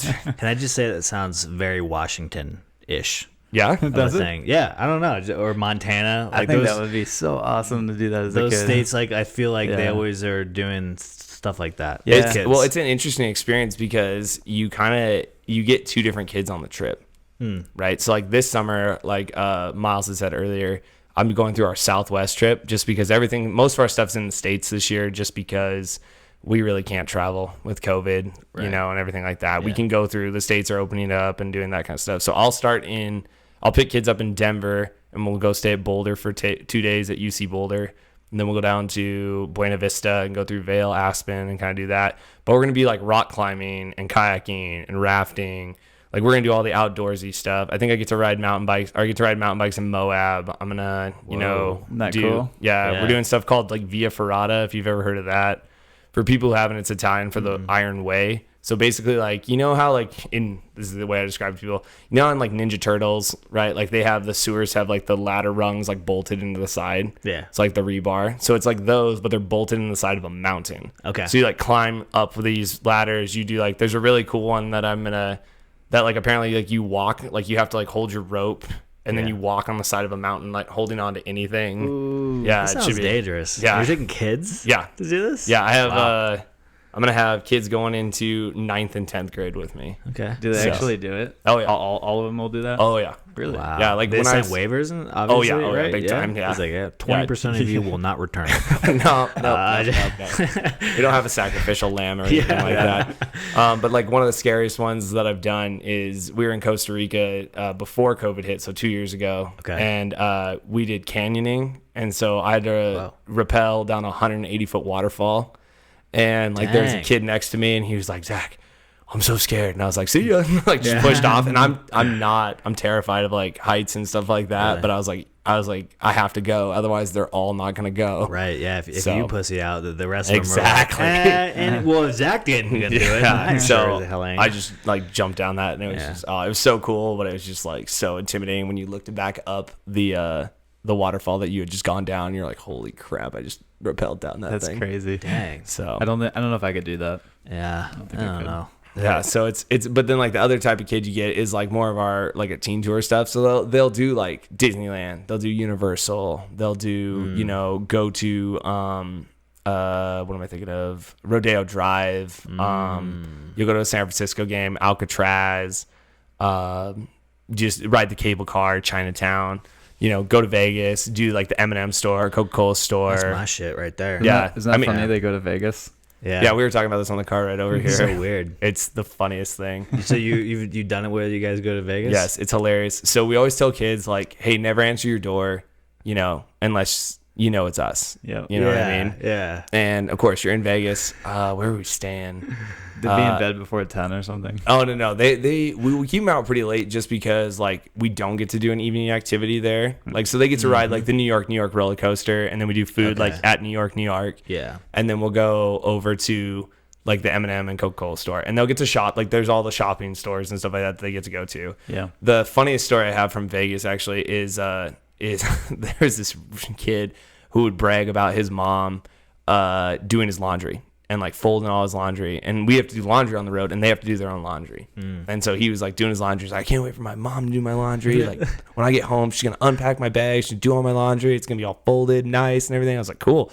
So the kids in Vegas, if you guys have ever been to Vegas, which I think you both have, when the guys on the street have the pictures of the naked girls with the phone numbers. Yeah, they take it. They're like business cards. Yep. And they whack them against their hand. They make a pop sound to get your attention. Yeah. But all the boys grabbed every single one they could, and they hid them in his bag, like every pocket, every t-shirt, Without him knowing? Without him knowing. Oh, man. And so he found I think like 4 of them, right? But then we had a group texting app, and we get home, and I swear it was the day we got home, right? And I'm just exhausted, and of course I fly out after them, so like I land, and I look at this text, like, guys, what the fuck? Like my mom just found all these naked pictures of girls, and I was like, yeah. It's like that's really funny. So I'm gonna haha that message, and Every time I go to Vegas and I see kids running around, I instantly I'm like, why would you bring your kid here? Yeah. Well, I can understand like a couple decades ago, Vegas really shifted towards like the kid market. They did like the roller coaster. The Excalibur has like a nights show. Yeah. And there's like Camelot, arcades and like and those casinos. Yeah. But nowadays, it is not a place for your kid. no. Yeah. Do not take your kids to Vegas. Unless you're just staying at Circus, which I think closed. Yeah, I'm not sure No. if it'll ever reopen, but I mean, like, I'll make an argument. There is stuff there. Like we There is. get to like we Yeah. do the sleep in and stuff like that, like which is really nice because it's so dang hot. We do a pool day. You know what I mean? Like they get a half an hour at the pool, but they do like the Stratosphere. If you've ever done the rides at the top of the Stratosphere, totally, yeah. Yeah. There So- are things to do, no doubt. But like at night, But- you're Yeah. no, I 100% agree. Well, anyway, going back to my very first story, which is how I tell stories. These girls like call my cell phone, my trip phone, and I'm like, hey, what's going on? And they're like, Zach, there's a guy who won't stop knocking on our door. And I'm thinking like, what the heck? So I go over, right, and it's this drunk dude, come on guys, let me in. This isn't funny. Like, come on. I'm really tired, guys. And I like walk over to him. I'm like, excuse me. I'm like, are you okay? Like, can I help you? And he goes, yeah, my friends won't let me in. I was like, what room are you in? He goes, this one. And I was like, no, like, what room are you in? And he like looks down. He goes, somebody had written it on his hand. Oh, my God. So it was like, but it was like he was on floor like 25, like Yeah. 3, and then room like 29, right? Well, he was on, floor 19, knocking on the room. Awesome. It's like, dude, you got to go up 10 more floors. Oh shit, sorry, man. He like just walks, stumbles off, has a good time. Jeez. So, that's There's a lot hilarious. of those. Yeah. I've never sure. been that drunk in No. Vegas. Uh-uh. No. We're Plenty in drunk, another but room. I would have just passed out, not actually gone back to the room. Yeah, just that's pass true. Get found in a drunk tank Yeah, somewhere. probably. Yeah. No, you wouldn't have done that. Yeah. Vegas is You cool. wouldn't have let it happen to him. No. Yeah. I remember there was a good story of like Miles and I having a couple of beers. Oh yeah, power And- hour. Yeah, power Oh, hour. okay. Yeah, Where the we're at the Venetian. Venetian, and we're in my room. We thought it'd be cool to do a power hour, and, Yeah. and near the Venetian there was like a Walgreens, and we picked up a couple of like tall boys. Yeah. And so we're in there, and we're doing power hour, and we get a little too swasty, and we end up going downstairs, and we're like, throwing some money on the table, we're having fun. Playing roulette. And then Miles remember is that like, part. I need to go to the bathroom, and I'm like, I got you, dude. And we're going, and he's like, and he gets into the stall, and I'm like, posting up like a bodyguard, guarding like, the just door. swaying back and forth. I'm like, Anyone pick pushes up- you, you just fall. Oh yeah. There's nothing holding me up at that point. No, that was a good time. Yeah, there's a lot of those. I wouldn't let Miles fall into the depths of. I would say Those make it back. there's a lot of homeless people in Vegas, and it's kind of like a dystopian society, like in a bubble there. And if you go for like 2 nights, I think that's like a good amount of time. Yeah, you don't want to go any more than that. Yeah, because you go 3 nights and you're like, oh, I'm ready to go. 4 or 5 nights, you're gonna turn into one of those homeless guys. Oh, yeah. Well, it's like if Guaranteed. you go 4 or 5 nights, you better be going to like Yeah. a UNLV game, Las Vegas Golden Knights. Yeah. Like you better be going like the Raiders. Like go to 3 of those football games or 3 of those games, and then Hudson Dam is not too. Is that what it is? not the Hudson Dam, Hoover Dam. Hoover Dam. That's Hoover it. Dam. Yeah. You can tell I've never been to It's all Hoover good. Dam. You don't need to go there. It's just a tall thing of concrete. Yeah, I've heard. You'll Still drying, by the way. Fun facts for you. What is? The concrete's still hardening. What? Wow. Yeah. That's how thick it is. Well, that's how much they used. Like the center of it is like Yeah, still so like drying? it's like when they built it, Yeah. they had to actually build pipes into it that had cold water. So like they pump cold water from the river through the dam to like try and help harden the concrete. But there's so much concrete that. Oh my god. Or let me rephrase that. Sorry, if it had been poured as a single block, it wouldn't be. It'd give off enough heat. I think they said for like 200 years or something like that. So I think I'm going to retract my statement. I'm going to say it's hardened and fully hardened, but it's one of those ones like if it was poured as a continuous slab, it would still be That's crazy. going. Because I think there's America, the Story of Us, which I show in my class, said I think you can make like a 4-foot sidewalk from like LA to New York with that thing. Wow. Yeah, the concrete in crazy. that. So I believe is it. crazy. I saw it. We went by it. We didn't go over it because you can't go over it anymore. yeah, exactly. Why? Terrorist attacks. Oh, Yeah. like after 9/11 or something. Okay. Well, I mean, could you imagine the havoc? Like, and not Yeah. even just the flooding part of it, right? Like of having the river go like crazy, but also that's all the power and water for like Los Angeles. yeah. And like, Oh, really? like just a bunch of those arid areas, like Las Vegas exists because of it and everything like that. Yeah. Like that water gets diverted to those different places. So Wow. So you can't Chevy Chase it and like no, not as much as you want to. Okay, Great well, movie though. Yeah. That would be. You would die. Yeah. Yeah. That's weird. That's 9/11 changed so much in that regard. Like even like the Denver International Airport, they have a hotel. You flew in here, Yes. so you noticed the Westin on the very end of the Right. terminal. That was planned to go past onto it was supposed to be mounted near Concourse A, which is like really? past security. Yeah. But they had planned that. The airport was built and they were building it in phases. So they're like, okay, we'll get the airport open. We'll have it functioning. Right. And then we'll build the hotel. 9/11 happens. And they're like, oh, yeah, probably shouldn't make that or post-security. Let's Yeah. put it pre-security because they shit. couldn't keep it secure enough. Right. Yeah. Yeah, because of all thing the they hadn't security built it yet. concerns. Yeah, I know, right? Damn. That's crazy. Yeah, changed everything. A lot of little things like that. Well, it's like trying to explain to my students because we're at that point now, if you guys can believe it, where we have post, 9/11 kids at in like 7th and 8th grade. I think I tried telling them, I was like, you guys were born in like what, like 2001? They're like, nah, Turner, like 2007. I was like, Oh my god. Whoa. it's like I'm old. Yeah. I'm old. I'm damn it. old. You're going to be crazy. continuously reminded if you continue teaching because Oh, yeah. all these big milestones, like soon you're going to be like, oh yeah, you weren't born before COVID. Yeah. They won't. They That won't will blow understand my what mind. it is to Yeah, that know will what blow my COVID mind. was. That's so true.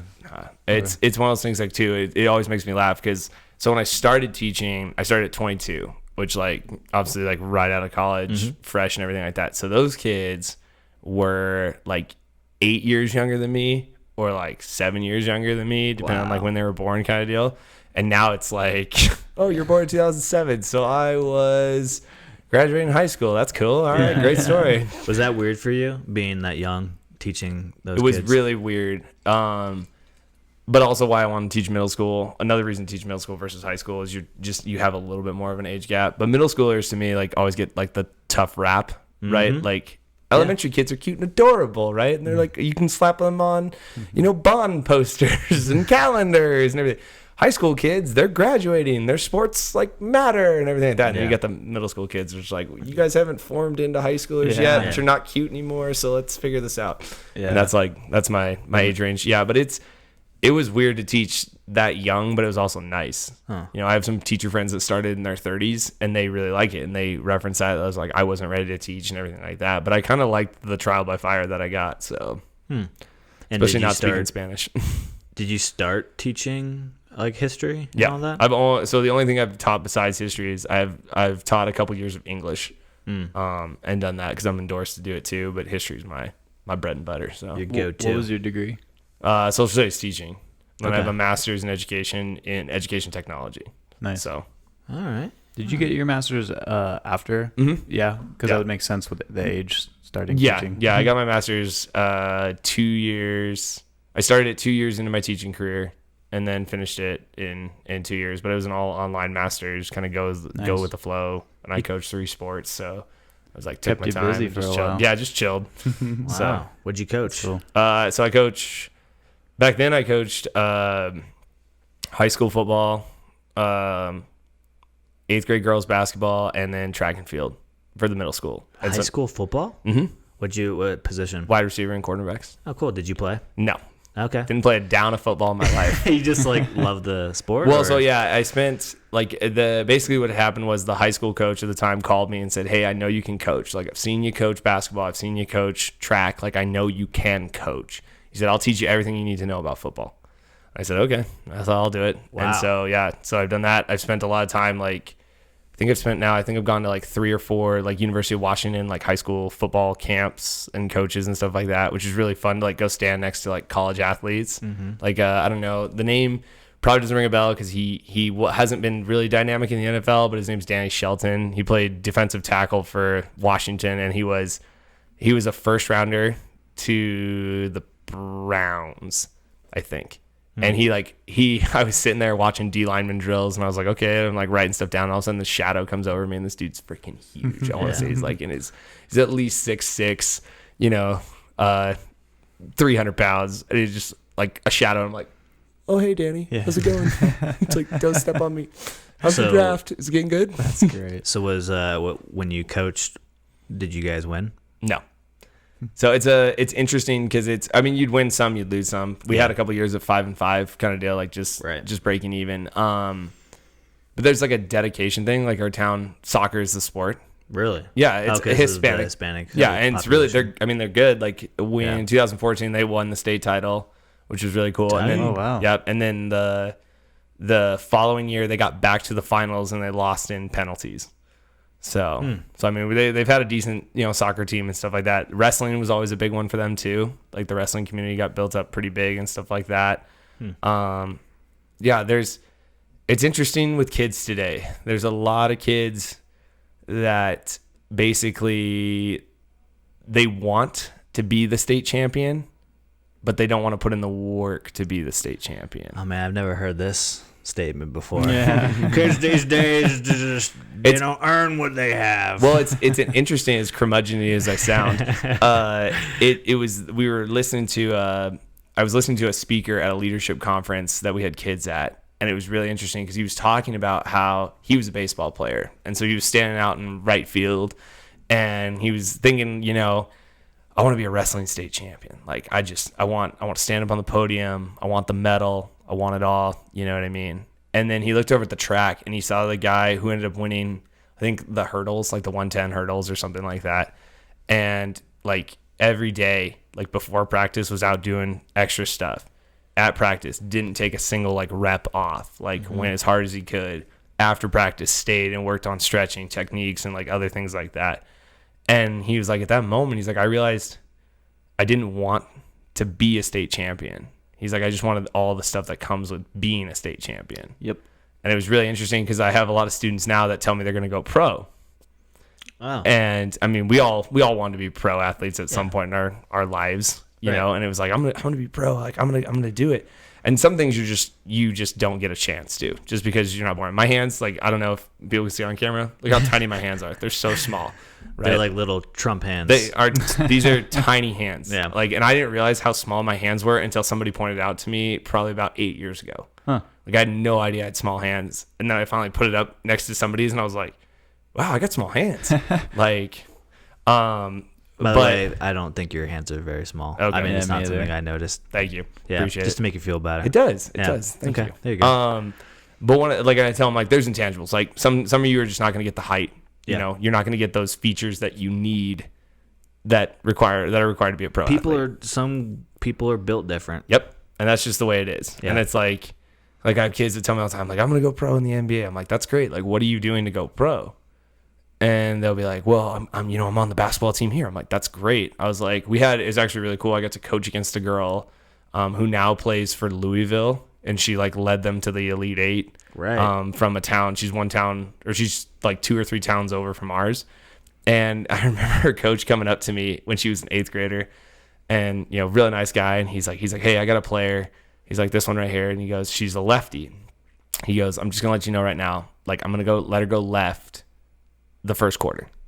He's like, after that, if she goes left, I'm gonna call timeout and pull her out of the game. And I'm kind of thinking to myself, like, why would you do that? You know what I mean? Like, we weren't gonna win the game anyway, because again, when you think of basketball, right? Like that's something you should be practicing year round, or at least touching the basketball year round kind of deal. And my girls just don't. They just come out to, some of them really want to win, and some of them really just want to hang out with their friends. And, that's cool. Yeah. That's something in our community that we can have. But this girl goes left in the first quarter, and she Euro steps around a girl. Mind you, this is my best team. So we have A team, B team, and C team. Okay. Like just because we want girls the same caliber to play each other. And so this is my A team. And girl Euro steps around her. And it was beautiful. It's a sweet bucket for the first bucket of the game. And the girl looks at me that she Euro stepped around and goes, can you do that? And I was like, yeah, you can do that. I was like, you just have trouble dribbling. So that's why we're not doing Euro steps right now. And then I just remember her in the second quarter, right? Horn blows. They get the ball on the inbound. She inbounds. She goes left. She's got a clear drive. Her coach calls timeout mid-Euro step. Nice. And I just like look at him and I'm like, you're going to call a timeout? And she comes over to the bench and he just does like a quick 30. So we're on the floor and he already has his sub standing up next to him when he comes in. He goes, you're out. And she goes, what? Why am I out? And he goes, what quarter is it? And she looks up and goes, 2. And she goes and sits on the bench. And she's out on the bench. I think he kept her out the second quarter because, I mean, he didn't need her. But then after that, she went right every play, and she worked on her passing, and she worked on her 3-point shooting, like just different things that like. And then like when I got a chance to talk to her after the game, and I said, you're really good. Like you're a really great player. I said, what are you doing? She goes, oh, I get up I'm at the gym at 5 a.m. and I'm shooting foul shots. Yeah. And I'm running lines and I'm just doing it. I'm like, do you want to do that? And she goes, yeah. She goes, I want to be the best. It's not my dad's nice enough to drive me. Like, yeah. He doesn't make me do this. And then she goes, and then after that, I go to this practice and then I go spend time at the high school and play with the high school players, and wow. And then I stay after and I work on different dribbling, different shooting. And she goes, I play for a select team. Like I travel and everything like that. And what's crazy is she's the one who, I don't know if you guys saw it in the stories. They were super close with Kobe and his daughter, Gianna, and they played on the same team. Wow. So that's how good she was. And so That's awesome. So anyway, so it was like a really big deal when Kobe had the accident with Gianna and everything like that. But yeah, there was she's a really good basketball player. But it was one of those times whenever kids tell me that, I'm like, are you putting in the work to do it? I think like scouts were saying that you need to like shoot like over 150, 200 shots a day. Oh yeah. To even like be considered like. It's you. I mean, it's just like to us, like when you think of something you love, right? like I look at it from a standpoint of like I love playing golf, right? I'm terrible at golf, right? Because I don't put the time and the effort in. I literally drive up to the course. I'm like, hey, grab a beer. Let's go play golf, right? Who It's cares also if terribly expensive do your to best. play. It is. Yeah. It is. Well, depending on if you go to a course like me where it's like the community course kind of deal. It's Right. not as bad. Yeah. But It's yeah. also time consuming. Oh yeah. Yeah. So yeah. Yeah. So it's just like, but it's like one of those ones. It's like if I really want to be good at golf, I would go to the driving range every day. I would go, putt. I would go do all that. And it's like I'm not going to, because I'd rather spend time with my family. I'd rather play video games, watch TV, Yep. hang out with my dogs and stuff like that. So it's just when you tell kids that, I'm like, yeah, what do you? And they're like eating a bag of Cheetos or Takis, Yeah. and they're like, this is so good. I'm gonna go pro. And I'm like, Yeah. okay, So is cool. this something the whole like kids? I guess you could call it like what? Not entitlement, but there's like a I think it's an unrealistic expectation of themselves. And I don't think it's, and maybe I'm being old and curmudgeon-y, in the sense of like kids these days. Like, cause when I feel like when we were pro athletes, like we were like, oh yeah, I'm going to be pro athletes, like da da da da da. But like, it wasn't a thing. But I feel like I run into more kids who legitimately think they're going to go pro. And what I try and do is like I crush their hopes and dreams where I'm like, hey, you're not going to go pro. Yeah. And I was like, tell me the last kid out of Quincy that went to a D1 school. You can't. We had one kid walk on way before my time that played softball at the Washington State University. And there's been some very successful kids at like my school, Central Washington, which is a D2. And so it's like, okay, like we've had some success, but it's like nobody's going to play D1. Is this something that you've noticed has been increasing since you've like there's more and more kids now that I'm not going to say have this attitude? I'm not going to say increasing, but I'm going to say it's like there are a lot that have that unrealistic expectation. But what I was like kind of going with is I like to steer them to something else. So it's like, hey, do you like medicine? Like, do you like working on people? Like, you could take your love of sports and apply it to athletic training and volunteer, like be athletic trainer at your college and then get a job, or maybe you like, maybe you're like the brand guy, right? Like you like to wear the nicest stuff, and you like to have it, like you always have that. Be an equipment manager. Yeah. I dated a girl whose cousin was the equipment manager for the 49ers. Oh, cool. And it was really cool. Like he was a punter, and they brought in another punter who was going to be better than him. Yeah. I mean, the kid he's like, yeah, I'm just read between the lines kind of deal. And so he ended up getting hurt in practice somehow. And they had he had a small scholarship, I think, but they brought him in. They're like, hey, like, we'll let you travel with the team. Like you can hang out, but like, we obviously can't keep you on scholarship. Like we have this other guy, and he's like, yeah, no, I get it. And then the equipment manager had pulled him aside and said like, hey, you work really freaking hard. Do you want a job? Like come here, work with me, as an intern, and you'll still get to see all your buddies, you get to do all that. And he parlayed that into an internship with the Miami Dolphins where he worked with Marino. And he was literally like, for lack of a better word, he was Marino's bitch. Basically, like, go wash my car, go get me this, go do that. I'll do it. Yeah. So that's what it was. But it was cool because he like, the guy who was the equipment manager for the Dolphins, the head one at the time, was like the known one. Like I guess, and I couldn't tell you his name. But he turned that into the deal with the Niners. And like applied for a job with the Niners, got it, and then worked his way up to like the head equipment manager. And I still see him when I watch the games and stuff like that. If you watch the Niners, if they show him like a player's helmet's not working or like they're getting a cleat or something like that that's wrong, like he's the guy who's like doing some of those bigger jobs. Like, Nice. and it's his job to like make sure that everything's laid out and like the varieties right. So like, okay, like the example is like Frank Gore. So he's like, Frank Gore wants these 3 sets of cleats to test during practices or during the warm up. So we need to have these 3 sets of cleats out. He wants these gloves. He wants to try these 2 sets of gloves or whatever. And so that was his job to make sure that everybody else had all this stuff. But then it went to practices too, which I didn't even know about. Like his job was to set up his team to set up all the equipment for practices.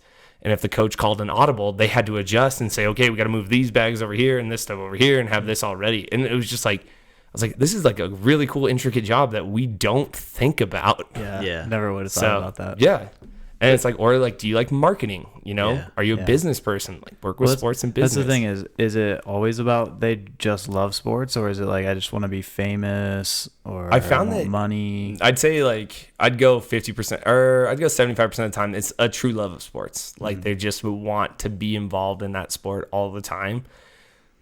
Yeah, and they might not be good at it, or they might be really good at it for our town. Yeah. Yeah. And then they go play somebody else and they're like, crap. Yeah. So, Kind of Well, like I think video the through games. line in all this is like putting yourself out there and working hard to achieve what you like. Exactly. If you don't have the work ethic or the I guess we'd call it the balls, Yeah. to go put yourself out there to like the example is I think it was one of the team lawyers for the Broncos. He started answering the phones at the law clinic. Oh, really? Got his law degree and was like, I want to do this. And Yeah. he was like, well, we already have a full team. There's, these guys aren't going to die tomorrow.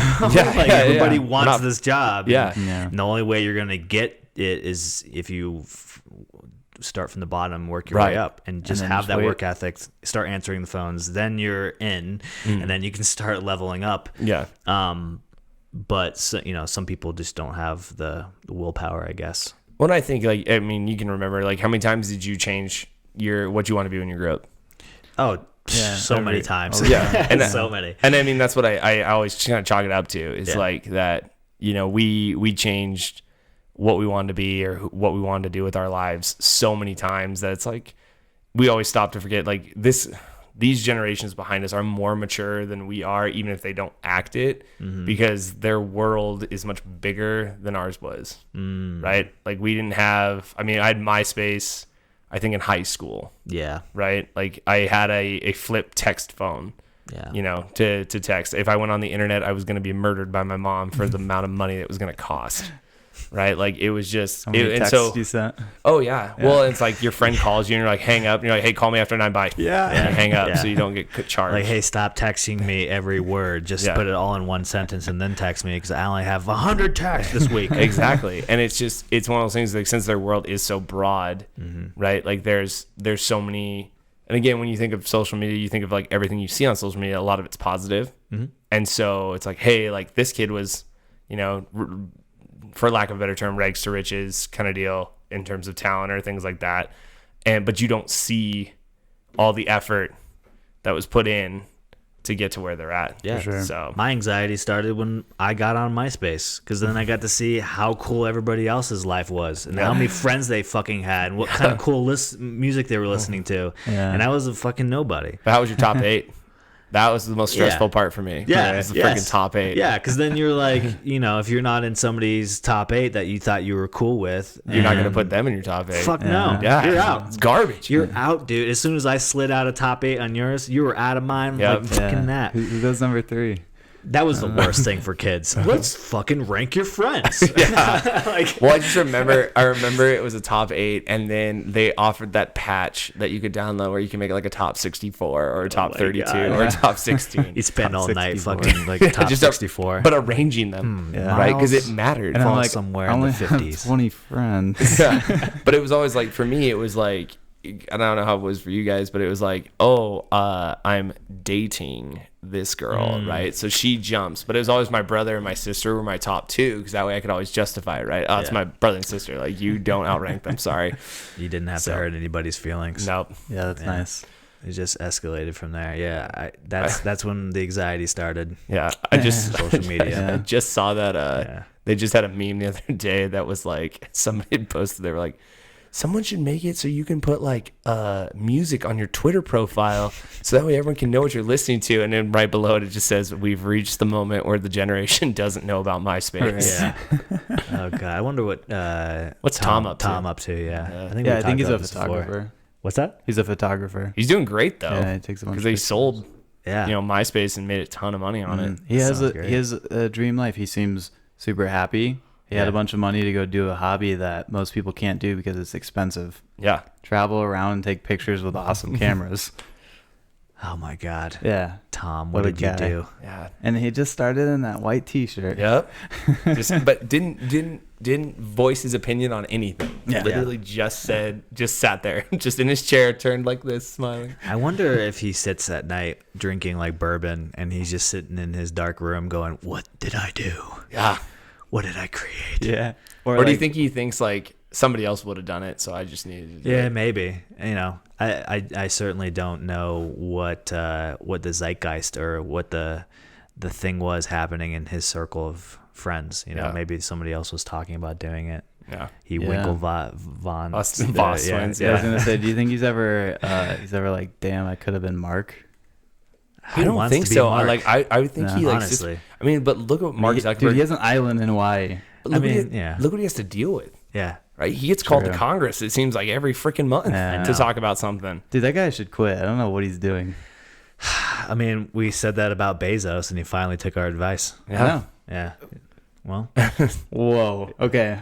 We need to, I don't know, something with Facebook stock because he's going to retire now. yeah, I know, right? This is gonna be published, and he's gonna be like, I'm announcing my retirement. He's going to be like, effective I'm immediately. divorcing my wife. I'm pretty sure we called Gates divorce too. True. Did True. you call Gates' divorce? No. I was gonna say because that'd be a really big one. Like I'd be Yeah. impressed. With the Yeah. Bill and Melinda. I mean, the fact they're Like, keeping their political. foundations together is huge. Yeah, I mean, was- you got to. I guess if you're that big of a foundation, Mm-hmm. like one of the biggest, right? Like, would they eradicate polio? Right? Yeah, they're a huge player. They're a huge player Yeah. in like polio and like other infectious diseases. Doing a lot with HIV, Mm-hmm. for sure. Yeah, giving it. Jeez. I love it. Yeah. I'm sure there was some money gone to COVID too. Yeah. Oh yeah. You know. Probably. Oh yeah, probably somewhere in the. He's like, I mean, they need to keep tons my for- money. Yeah, they do tons for education and stuff like that. Well, too, he which is good. suggested the microchip thing that we all get. They put the microchip in the Oh, Yeah, in the vaccine, right? Pfizer. Yeah. Yeah, the Pfizer one. Yeah. Yeah. Right. P stands for photoreceptor. What? You gonna keep going? What's the Z stand for? Oh no. Zirconia. I'm All on right, the cool. spot. I can't do it. Zion. Yeah. No, I mean, MySpace. Yeah, Facebook. it's still up. Aspirations. Yeah. MySpace. Yeah. Isn't it just mostly a music website now? Music. I think musician. I always Yeah. told kids if they could Canadians. find my old profile, like just buried deep in the catacombs. It's of it. there. I was It's like, there, if they could find None it, of I us said, deleted it. Yeah. no, I said, but I think they rearranged it. I don't think you can find me anymore because I remember when you could add your own MySpace like handle on the end of it. So it was like myspace.com/ whatever Yeah. you wanted to put it on there. And I remember I put something on there and I've looked it up and I can't find it. So Yeah. I just don't have that email anymore. yeah, It's like gone. So how would I even recover it? Right? I just want I just All wanted of to them? find it. Mine wasn't private. So like I just want to see Yeah. what the heck I thought Yeah. was good I put on there. So Really I cheesy don't stuff. want to know what but I the put other on thing, there. no, but think how funny this would be, right? Because like all those patches and like anything you did to like change your profile are probably not there anymore. So your profile no. probably looks Yeah. ridiculous. I can imagine they It's a jumbled purged mess. profiles Yeah. after you didn't log in for a while. Correct, Or yeah. archived them, whatever. So Yeah, I mean, I think, it's got to be that way. Somebody's going to prove us wrong. yeah, Probably. YouTube, do your thing. Yeah, do your thing. Work your magic. Someone find my profile out Yeah, there. get out there. Yeah. Yeah, Find Put us. it in the comments. yeah, please. Should we make a like a profile for at the Lucky Duck? You should. On MySpace? Yeah. Yeah. We What should. would We have be- I know for my YouTube channel, we have an Instagram and a Facebook page. Yeah. Yeah. So what? So I know you plugged it earlier, but what is it? It's a shameless plug too. Yeah. No, it's okay. So What it's what is actually- your YouTube channel? So our Yeah, YouTube that's channel why is you're here. actually called so my last name's Turner and my buddy that I do it with, another teacher, his name's Barker. So it's called Turn Bark Time. Turn Bark Time. Yep. And Nice. it started as a COVID joke because Oh. we were kind of looking at like how can we teach kids when like we're in this remote scenario and like trying to figure out computers and everything. We're like, well, most kids, I won't say all kids, most kids have a phone. Most kids access YouTube pretty regularly. So we're like, what if we just made a YouTube channel? Like, what if we just started talking about stuff similar to what, you and Miles do on this. So Okay. it was kind of a fun thing. And we started with just talking about anything history that we thought was interesting. And we took recommendations and suggestions and things like that. And then sometimes somewhere we went off on the beaten path and we talked about like our favorites. So we talked about like our favorite video games, our favorite movies, and, historical movies, sports movies. And then we've talked about like the history of toys.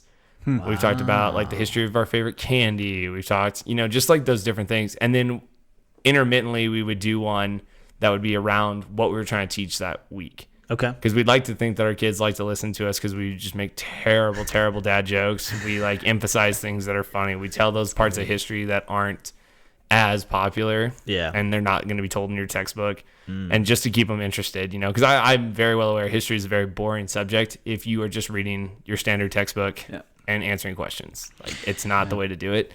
And so yeah, we made an Instagram and stuff like that. And so like like I said, our last one we talked about was was that case before the Supreme Court on First Amendment.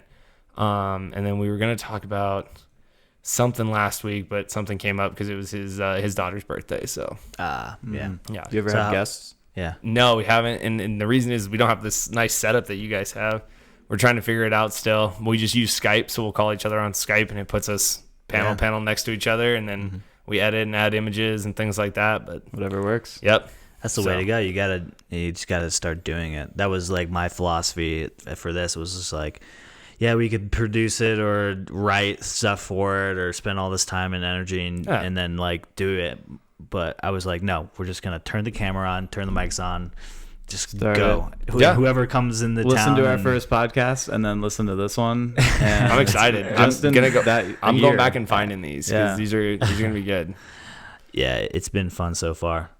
We like doing it, and And that's the biggest thing is like we get enjoyment out of it because now he's actually moved to the Western Washington and back to his hometown just because he had some family members that weren't doing well. His dad passed away, and stuff like that. Actually, after they got back, so it was really cool because he was home for everything. He was there to take care of him. Got to say goodbye to him. You know, the whole spiel right there, and so it was really nice. But now it's our chance to talk. You know, and we'll film, you know, a 20 to 40 minute video realistically because we just talk and talk and talk. But it's fun, like then we'll talk an hour before and an hour after the video, like, just to get caught up on life and stuff like that. So you establish a topic and do you do like research about it and stuff, and then write about what you're going to talk about. And we'll build off of each other and stuff like that. So similar to what I would do like for any history class is kind of like the mindset Lesson behind plan. it. Yeah. Yeah. So, What is so you mentioned there's some topics that you talk about on the show that you don't get to talk about in class. Yeah. What do you think? Is there like a one burning desire of a topic that you're like, I wish this was in the curriculum and it just isn't? We don't have time to talk about it. Is there like maybe one or two things that you wish was more taught in school? That's a really great question. I would say things that I don't have time to talk about.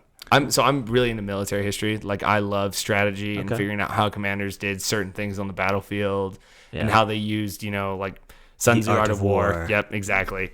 Kind of doing that stuff. But realistically, when it comes to like a child's education, that's not necessary. And like when teaching the American Revolution and teaching even teaching, you know, World War II in terms of like battle tactics or anything like that is not necessary. Yeah. You need to understand the political climate of the world. You need to understand how anything back home affected, like, so if I was teaching like the Battle of Normandy, I would talk more about how Hitler believed that Patton was a better general, and so he actually staged all of his forces at Calais because he was certain that Patton would come there, right? Versus like that's a bigger thing than like describing like, you know, the landing at Omaha, Utah, Juno, sword and gold, to try and do that. But I also like bringing up the fact that like kids will make jokes, but they won't know what they're talking about. It's like kids will be like, oh yeah, like we could attack Canada, like we could take them. I was like, you know, Canada took their own beach on D-Day, right? And they're like, what? And I'm like, yeah, Canada's army they took their own section of beach on D-Day.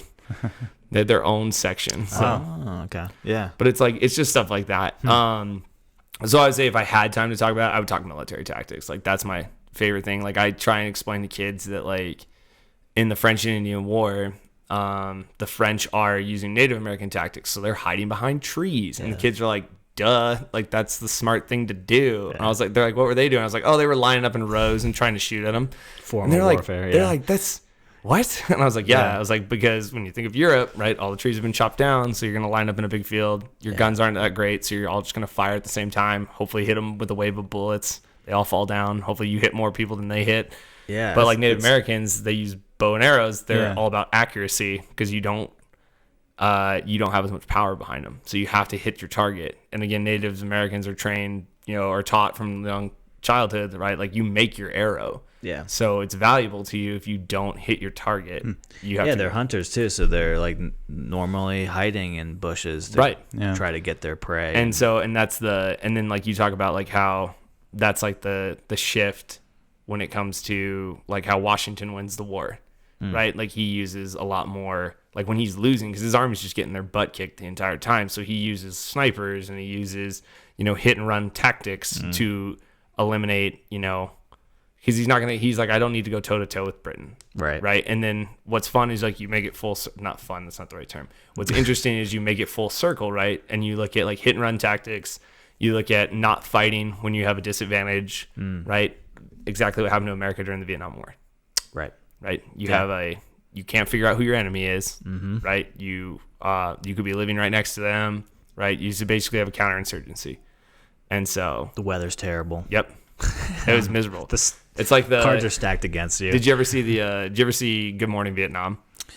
Actually, no. Oh, it's on my like top 5 movies to watch right so now. I'd recommend it. But one of the characters he's doing is like a guy he brings in. He's a voice he does, and he's bringing him in from military intelligence. And he goes, so you have any luck finding the enemy? He's like, we found out that we can't find them. He's like, well, how are you looking for them? And he goes, we ask people, are you the enemy? And if they say yes, we shoot them. And it's just like, yeah, I mean, it's literally what it is. And so it's interesting because like if you look into it and you study like Ho Chi Minh, like he got all of his tactics from what the Americans did in the Revolutionary War and how successful it was.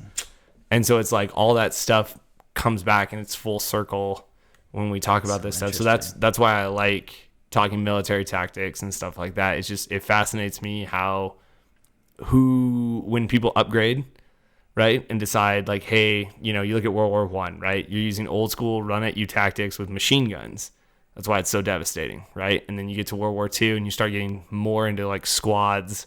You still have full battalions fighting and things like that, and you have massive invasions, but it's more focused on the unit rather than, just this massive army that I can throw at you. That's interesting. And then to today's war. Yeah. And that's what I tell kids. Like in my mind, we'll never have a World War I, World War II scenario ever again. We won't ever need a military draft because everything's going to be mechanized. Yeah. You look, like you said, drones. Or hopefully war will just go away. Yeah, that would be ideal. Yeah. I will not argue that. So I'm so fascinated with the Vietnam era. Just like not even just the war, but like the counterculture and everything that kind of was so like intertwined with each other. So next time you come back, we'll have to I'll be down. Dive into Vietnam because we'll have to watch the movie. It's a great it's a great film, and I mean, I'm a Robin Williams fan, period. Yeah. Like I don't think I've ever seen a movie that I don't like of his. So who doesn't love the guy? Yeah. Flubber. I mean, Flubber. Top great film. Top Robin Williams fan movie. Yeah, totally. I see Dead Poet Society, if you've ever seen that one, but that one's more Captain. Yeah, but teacher, right? Like, so I get more like fired up about that one. Yeah. Right. But then you got Good Morning Vietnam, the classic right there. Mrs. Doubtfire. Oh my God. Yeah. Right. Like what are the other one? He's Patch Adams. It's a little more depressing. Could you do a Mrs. Doubtfire these days? With the climate, I don't think you could. Yeah, I think it'd be. Yeah, I don't think if you watched it right now, you probably would find some things that didn't age well. No. I don't know. I feel like you might be able to get away with it. I don't know. Well, I just don't know how you get away without recognizing the person. Oh, like that's more what I was saying. Like you could wear it. Yeah. I mean, like in today's world, you can dress however you want. Yeah. Yep. Yeah. You do you. Yeah. That's a good. I've seen that one so many. That was like on TBS, like on every week. Come home, just like turn on TBS. Mrs. Doubtfire. Yeah. I'm showing my whiteness. TBS. Yep. Yeah. What was it? What else was on there? There's a couple sitcoms that were TBS. Yeah, TBS. Well, I just remember Reruns. TBS used to play Family Guy a little bit. Oh, TBS. Oh yeah, all the cartoons. Yeah. Isn't The Office on TBS? CBS. Yeah. Whatever. NBC. That's what I'm thinking. Not CBS. Peacock. Yeah, Peacock. That's so devastating. Such a great show, and just can't. Paywalled. Yeah. Just can't watch it anymore because I just can't buy Peacock just for Is The it Office. if you have Comcast, you get Peacock, right? Do you? I think Comcast doesn't actually service my town. Well, So you live in a small town. Yeah. Yeah. New And census so, will probably be about 8,000 is my guess. whoa. Yeah. So you know everyone? That is a small town. I don't know It's everyone. like the size of our high school. Yeah, yeah. 8,000 people. Well, the town I come from, like if you put every piece of it together, so the unincorporated areas too, you'd be like you'd probably be like at 50, 75,000 like people like just in the area. Yeah. But yeah, it was a cool culture shock. We have 2 stoplights. It's pretty exciting. Just Yeah. got a roundabout 2 years ago. Yeah. Oh, damn. Yeah, I know, we're moving up in the world. Upgrading. I was laughing. Technology. I was telling somebody the other day, I was like, I think we have like 8 name brand things is all we have. Yeah. And Yeah, that that's right. includes restaurants and gas stations. Do you have a Kohl's? We do not. We don't have even a mall, dude. Okay, I'm not moving. I'm never ever visiting. You don't that. need to move here. Like Yeah. so my only pitch to come to my town is the Gorge Amphitheater. I live 10 miles from the Gorge. Okay. Have you heard of it? So I've never heard of that actually. oh really? No. It in Red Rocks. Should I? feel like trade off for the best outdoor venue. Okay. All right. So I when figured Miles that, and yeah. Sarah have already said that they're coming, so you and Jane just come on up. There you and go. We'll do see a it. concert together. It's just a cool venue. I've been to Red Rocks twice Have and you? I've seen concerts. Loved it. Who And did you see? I saw Zach Brown Band. Oh, nice. Yeah, I saw Zach Brown Band. I saw the Avett Brothers. Yeah. At Red yeah. Rocks. Yeah, And they're then they're doing a 3-night show. I saw that. Yeah, in Yeah. a couple weeks actually. Yeah, they're really good. And then at the Gorge, I've seen Zach Brown Band because I wanted to compare the two. Yeah. What was better?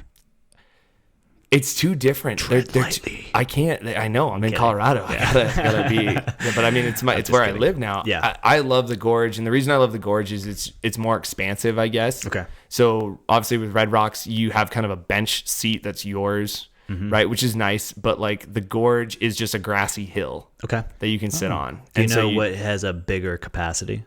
if I was gonna go out on a limb without knowing off the top of my head like actual numbers, I would say the Gorge has a bigger capacity. Gotcha. So, because the only seats that are reserved for the Gorge are down below, like by the stage. Everybody else like just spreads out on a hill, and that's what makes it fun. Yeah, is like yeah. you can just be sitting next to cool It's like people. it's like a festival type of setting, right? Yep. Yeah. Yep. But even then, I've seen the Avett Brothers there. I've seen Zach Brown Band. I've seen Eric Church a bunch. So you like country music? Yep. Yep. Tends to be my go-to, but I actually listen to everything except like heavy metal. I can't understand what you're saying, I have enough time listening to you it. go. So We were jamming Post Malone. Posty, Yeah. some mumble rap. Yep. Yeah. You're like, well, I don't know what he just said, but it sounds But he's good. got facial tattoos and he smiles And a lot. he has so. auto tune, so Yep. it sounds Something about decent. money and drugs. Yeah, So- well, actually, a really fun thing is so I was showing my kids auto tune, right? Because you can auto tune on GarageBand and stuff like that. And so I was showing them that, but I was like, "You guys know who T-Pain is?" And they're like, "Yeah, we know who T-Pain is." So have you ever heard T-Pain sing without auto tune? And they're like, "No." And I put the YouTube video up, and they're like, "He's a really good singer." Yeah. And I was like, "Yeah." I was like, I've seen this on a meme before. It's like auto tune needs T-Pain more than T-Pain needs auto tune. yeah, 100%. He's so talented. He does like Twitch now. Oh, does he? Yeah, and he does these like, I think it's Twitch. And his intro, he like raps like freestyles. Oh, and really? it's amazing. I bet that's it's freaking dope. amazing. I was so impressed. I'm like, T-Pain. Yeah. Holy So what does shit. he do on? He plays games. I think he plays games. Yeah. You know, what game he plays. Snoop Dogg does that too. Don't. Yeah, he does. Snoop Dogg left his like live stream going for like 12 hours, That's like on surprising. accident. He came back. He's like, "Oh shit, this stuff's still playing." I love that guy. I love that guy. You can't hate him. No, He's it's- impossible to Well, hate. and I'm a fan of The Voice, like just watching that show, and he was their mega mentor. So like when they were doing like the knockouts, he heard everybody sing, and it was the funniest freaking thing.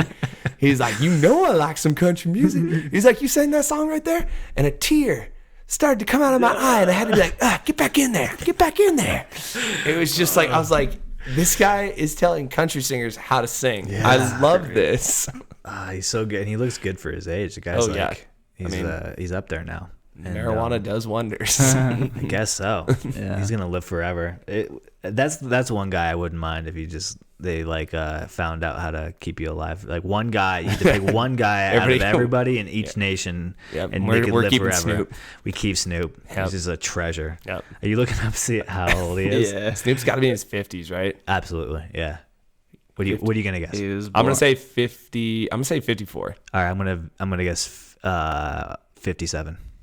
49. Is it really? Oh, okay. Yeah. Oh, Sorry, Snoop. Damn, he Our was bad. bad for his Wow. age. We're No, throwing Snoop, you look shade great. on you I'm now. sorry, man. No, he's beautiful. Yeah. Snoopy, you were around before I He's a was national treasure. allowed to listen to rap music. So Absolutely. Yeah. He's a cool guy. I like it that he's just so calm all the time. he really is. Because he's high. Like nothing riles him. I know. True. Yeah. But I He's mean, like, perma high. He's smoked so much weed that it just doesn't go away, Yeah. even if he like takes a week off. I could imagine. good for him. What do you think his annual weed budget is? Oh my God. Can't imagine. Well, he probably. Or do you has think his they own just get it supply free, now. like because he's just so sponsored? Well, yeah. I mean, if Or do you you're- think he grows? That's his next move. If he starts growing weed and selling it, Oh, and the like, Snoop Oh, Dogg he weed? has to have a brand. He Yes, has of to have a course. I brand. mean, No California. way. That's the California way. okay, I guess California. Yeah. Go see it down there. Well, the big one was Wiz Khalifa had like hired his own joint roller. Oh, apparently. really? Oh, Jesus. And so the guy was making like 6 figures just rolling his joints. It's That's like dope. incredible. Well, that's like so. One of the cool facts that I've had, and this is a story that I don't tell very often because I can't tell it to kids. Mm-hmm. But we were on that Washington D.C. trip, and we're at George Washington's farm, right? Oh. And so George Washington like owned a lot more land than what you have now at Mount Vernon. Have you ever been to Mount Vernon? I guess I should ask that. No, I've actually never been to DC. Oh, really? I was thinking that's probably your Disney World. You've 'cause never- you're It's in literally my history. Disney World. It's so much fun, and I know like all the ins and outs now. I bet. Right, like, and this is gonna be off topic, but one of my favorite stories is taking my dad there. Right, my dad is a very staunch conservative man. Like he just, and I know where it comes from. Just being the like, he's like, I've worked really, really hard in my life. Like his family, did not have a lot of money. Both his parents like had their own like jobs and businesses and stuff like that. So he comes from that mindset of like, hey, I've worked really hard. Don't take what I've worked for. Totally understand, totally respect, and everything like that. But I had him. Washington only has Democratic senators, and and to get into like the Capitol tour, like to get a good one, where it's like an actual like an aide to the senators, take you on the tour. So they take you into all the areas that you can't go on just the regular Capitol tour. So I called Senator Murray's office and I was like, I'd like to set up a tour. And so my dad sent a text. We were sitting there waiting for the tour to start. My dad sent a text to my family and just goes, can you believe I'm waiting in Senator Murray's office right now and I haven't said a dang thing? And my mom's like, just remember all she's done for veterans. And he's like, you're right. Good point. So, but anyway, we were down at George Washington's farm, and they actually still grow all like similar crops that he used to grow, and they try and do it as authentically as they can, including they have like this hay system that he invented. So it's like they put all the wheat. They put all the wheat at the top of this barn with these like thin slats in between it, and then they walk a horse around it, and the horse crunches all the kernels out of the wheat and it drops on the floor below, but the stalks and the grass like don't fall. Whoa. And so it's like this really cool system. Well, anyway, we were seeing that, and this guy was like, well, you got to come over here. You got to show him I'm growing like tobacco. And I was like, oh, that's really cool. Like, and so I asked the guy, I was like, what do you do with the tobacco? And he's like, oh, we can't sell it. He's like, do you want some? Wow. And I was like, yeah. And he goes, do you have a baggie? And I was like, yeah. And I literally had like a bag that we had tickets in or something like that. That wasn't a big deal. Like I could throw the tickets in the envelope. Yeah. And I opened it up, and he literally takes out this leather pouch, probably about the size of like those old digital camera like holders, the little ones, full of tobacco. And he literally just opens it, just dumps it all into my Is it just bag. tobacco, like dried leaf? Just dried leaf tobacco. Wow. And it's already like processed and everything. He goes, yeah, but we don't do their processing like we do like how he would have done it and how he would have smoked it. And he goes, I smoke this in my pipe every day. Yeah, right. Good for you, dude. So Wow. I've smoked George Washington's tobacco before. That's crazy. Yeah, How it's was nuts. it? It was good. I may have mixed it with another flowered plant that made well, it even better. So, yeah. because then I felt really freaking cool, and I was like, if Yeah. I was with Snoop Dogg right now, I wonder what he would say. So George Washington would be proud. he would. You Because just- that guy, he grew hemp. Yeah. So A lot of people did back then. You should contact Snoop Dogg and ask if you want to do a joint venture. I would love that. That'd be amazing. Did he? I'd have did to he- retire from teaching though, because I'd get run out of my town on a rail. Yeah. Wasn't George Washington the whole like cherry tree thing? Not real at all. Is that a thing? Not real at Yeah. all. Yeah, who made that Absolutely up? not. What's it from? It's a it's like a children's tale, like kind of deal, like where Okay. it's meant to like show like a lot of your history is taught to make America look star spangled awesome, Yes. right? Like Right. you're supposed to like divert from some of those stories, and like people are really uncomfortable talking about slavery. They're really uncomfortable talking about like Japanese internment. You're really uncomfortable about like the Chinese Exclusion Act, like all these moments. And I find myself in like the balance. There are some teachers who are like, you only need to teach about like everything America's done wrong. There are other people who are like, you only need to teach about everything America's done right. And I'm kind of in the middle. Like you have to recognize the good with the bad. Right. George Washington owned like over 300 slaves. Yeah. Right. The famous thing is like, oh, he signed in his will that everybody, like all his slaves were freed when he died. Not true. Not true at all. Yeah. Martha, I think only one or two people got freed when he actually died. And then Martha was supposed to free them after her death. And they again, she could give them away though, right? Because they were her property. So she would give them to sons and daughters and things like that, nieces, nephews, right? Could you imagine that? Like that's like he gave them away to his nephew. It's like, hey, you've been such a good boy. You got A in school. Here's a human to own. Yeah. That's crazy. Fucked. Yeah, exactly. History is written by the victors, right? Isn't yeah, that and there was one that was, what was it? I was watching this. There's I want to call her a historian, but that's not what I don't think that's what she is. It was for a like an equity conference, and she was saying until the lion gets a historian, history will always glorify the hunter. Mm-hmm. And I was like, I really like that. You know what I mean? That's powerful. Like, yeah. You have to think about it. And I know it's really uncomfortable. It's people talk about it and stuff like that. Yeah. And you think of like the history we learned, right? Very kind of whitewashed. Like you talked about slavery a little bit, but it was just like, oh yeah, and then everything got better when the Civil War ended. It's like no, it's not what happened at all. Mm-hmm. So, I think we got. I at least I did. I got a pretty balanced. Oh, good. We talked about the Trail of Tears and the Indian. We talked a lot about Rosa Parks. It's a huge example that's always used, right? The Holocaust too. Okay, so we're gonna rewind really quick. You know, Rosa Parks wasn't the first woman to give up her seat, right? I don't know that, but I didn't know that she was.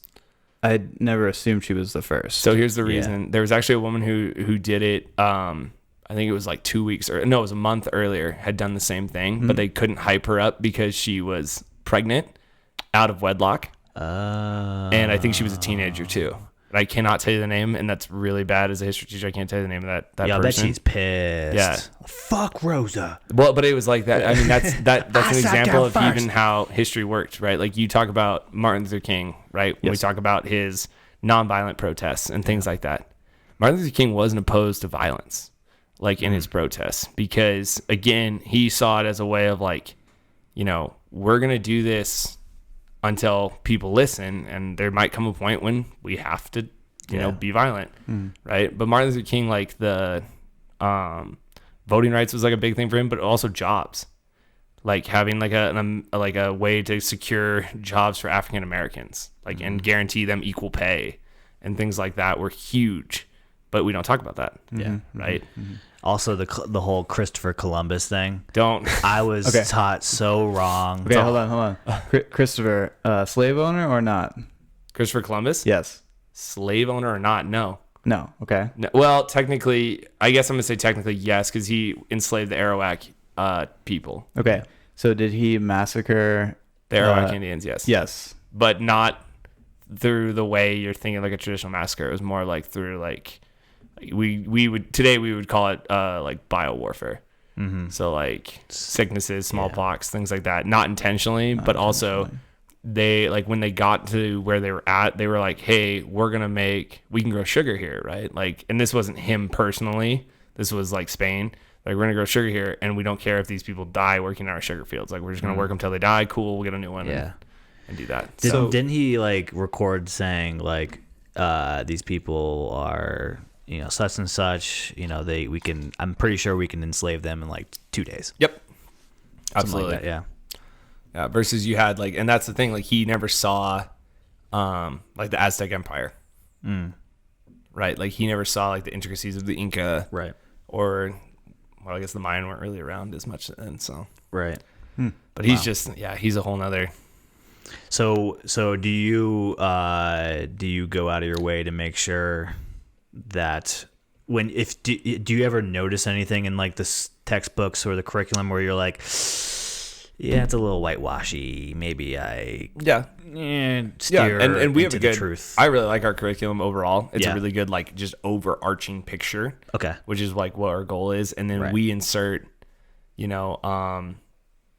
the word I'm looking for, we insert I'm not gonna remember. Well, you said that every teacher has their own like ideology about how to teach, right? So Yeah. some people will just teach you the bad, some people will just teach the good, and you're somewhere in the middle. Yeah, and I would say that it's like not even at my school. Like I would just say that there are people like just listening to the news, right? Like so one of the big ones is the New York Times came out with like the 1619 Project, which is a whole curriculum that teaches American history through like slavery and like indigenous people and things like that. So minority groups. And then you have like a counter example, which the Trump White House produced, I think right before November. That was basically like a patriotic version of that, right? Like, so not talking about all the bad stuff that happened in America and like talking about how people overcame this and how they've always been, you know, working to strive and been an immigrant culture and things like that. And like somewhere in between lies the truth. Right.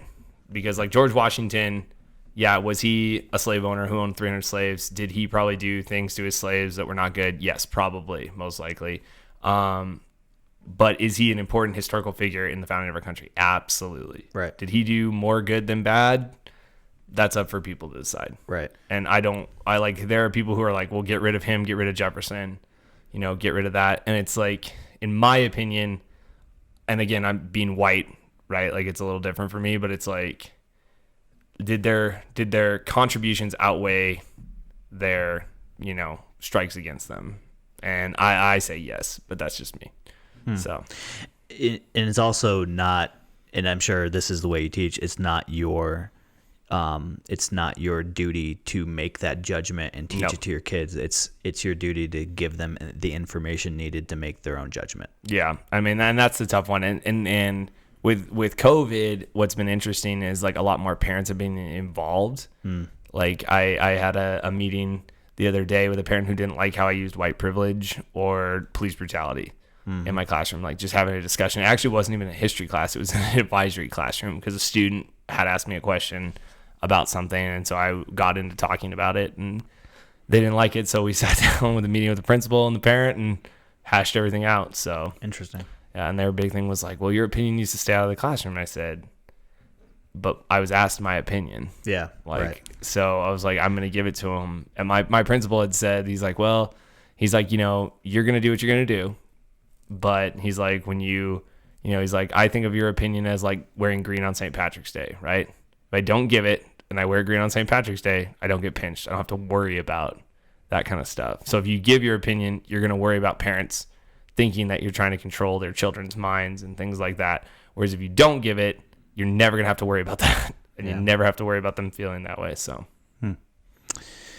Yeah. Well, that's the world we live in. it's nuts. Yeah. And I hope I only see it getting better though. They're just know that like for all the negative we've talked about and like all that stuff I brought up, the world's in good hands. Yeah. Like even just knowing my tiny community, right? Like kids are good, right? They're good people. We're gonna be okay. Right. So I like hearing that from a history teacher because you have a better understanding of what has happened in the past and how people were in the past and how we are now and what you might think is the future. yeah, and that's just every day, like, you know, because like you had said earlier, you made the joke about like kids these days, gosh dang it, and stuff like that, and it's just like, no, we're gonna be okay. Yeah. Like it will be okay. There's good in the world, and it's gonna keep going. So I love that. And that's the Captain America in you, yep, right? So we're Try. back to the first. You gonna live forever? Little Steve Rogers. Yeah. Cool, man. Well, this feels like a fitting note to end things on. I think really so. appreciate you jumping on with us, and like I said, we'll have to have you back on. I would love to be back. soon. It was a lot of fun to do this with you guys. Yeah, So thank Definitely. you. And then tell everybody where they can find your show on YouTube. Yeah, and if you go on YouTube and you type in "Turn Bark Time," you'll see it. It's got us dressed in our historical costumes we wear to school, so it'll be Sweet. pretty fun. So "Turn Bark Time," YouTube, Facebook, Instagram. Check us out. Excellent. All right. Well, thanks again, and until next time, everybody.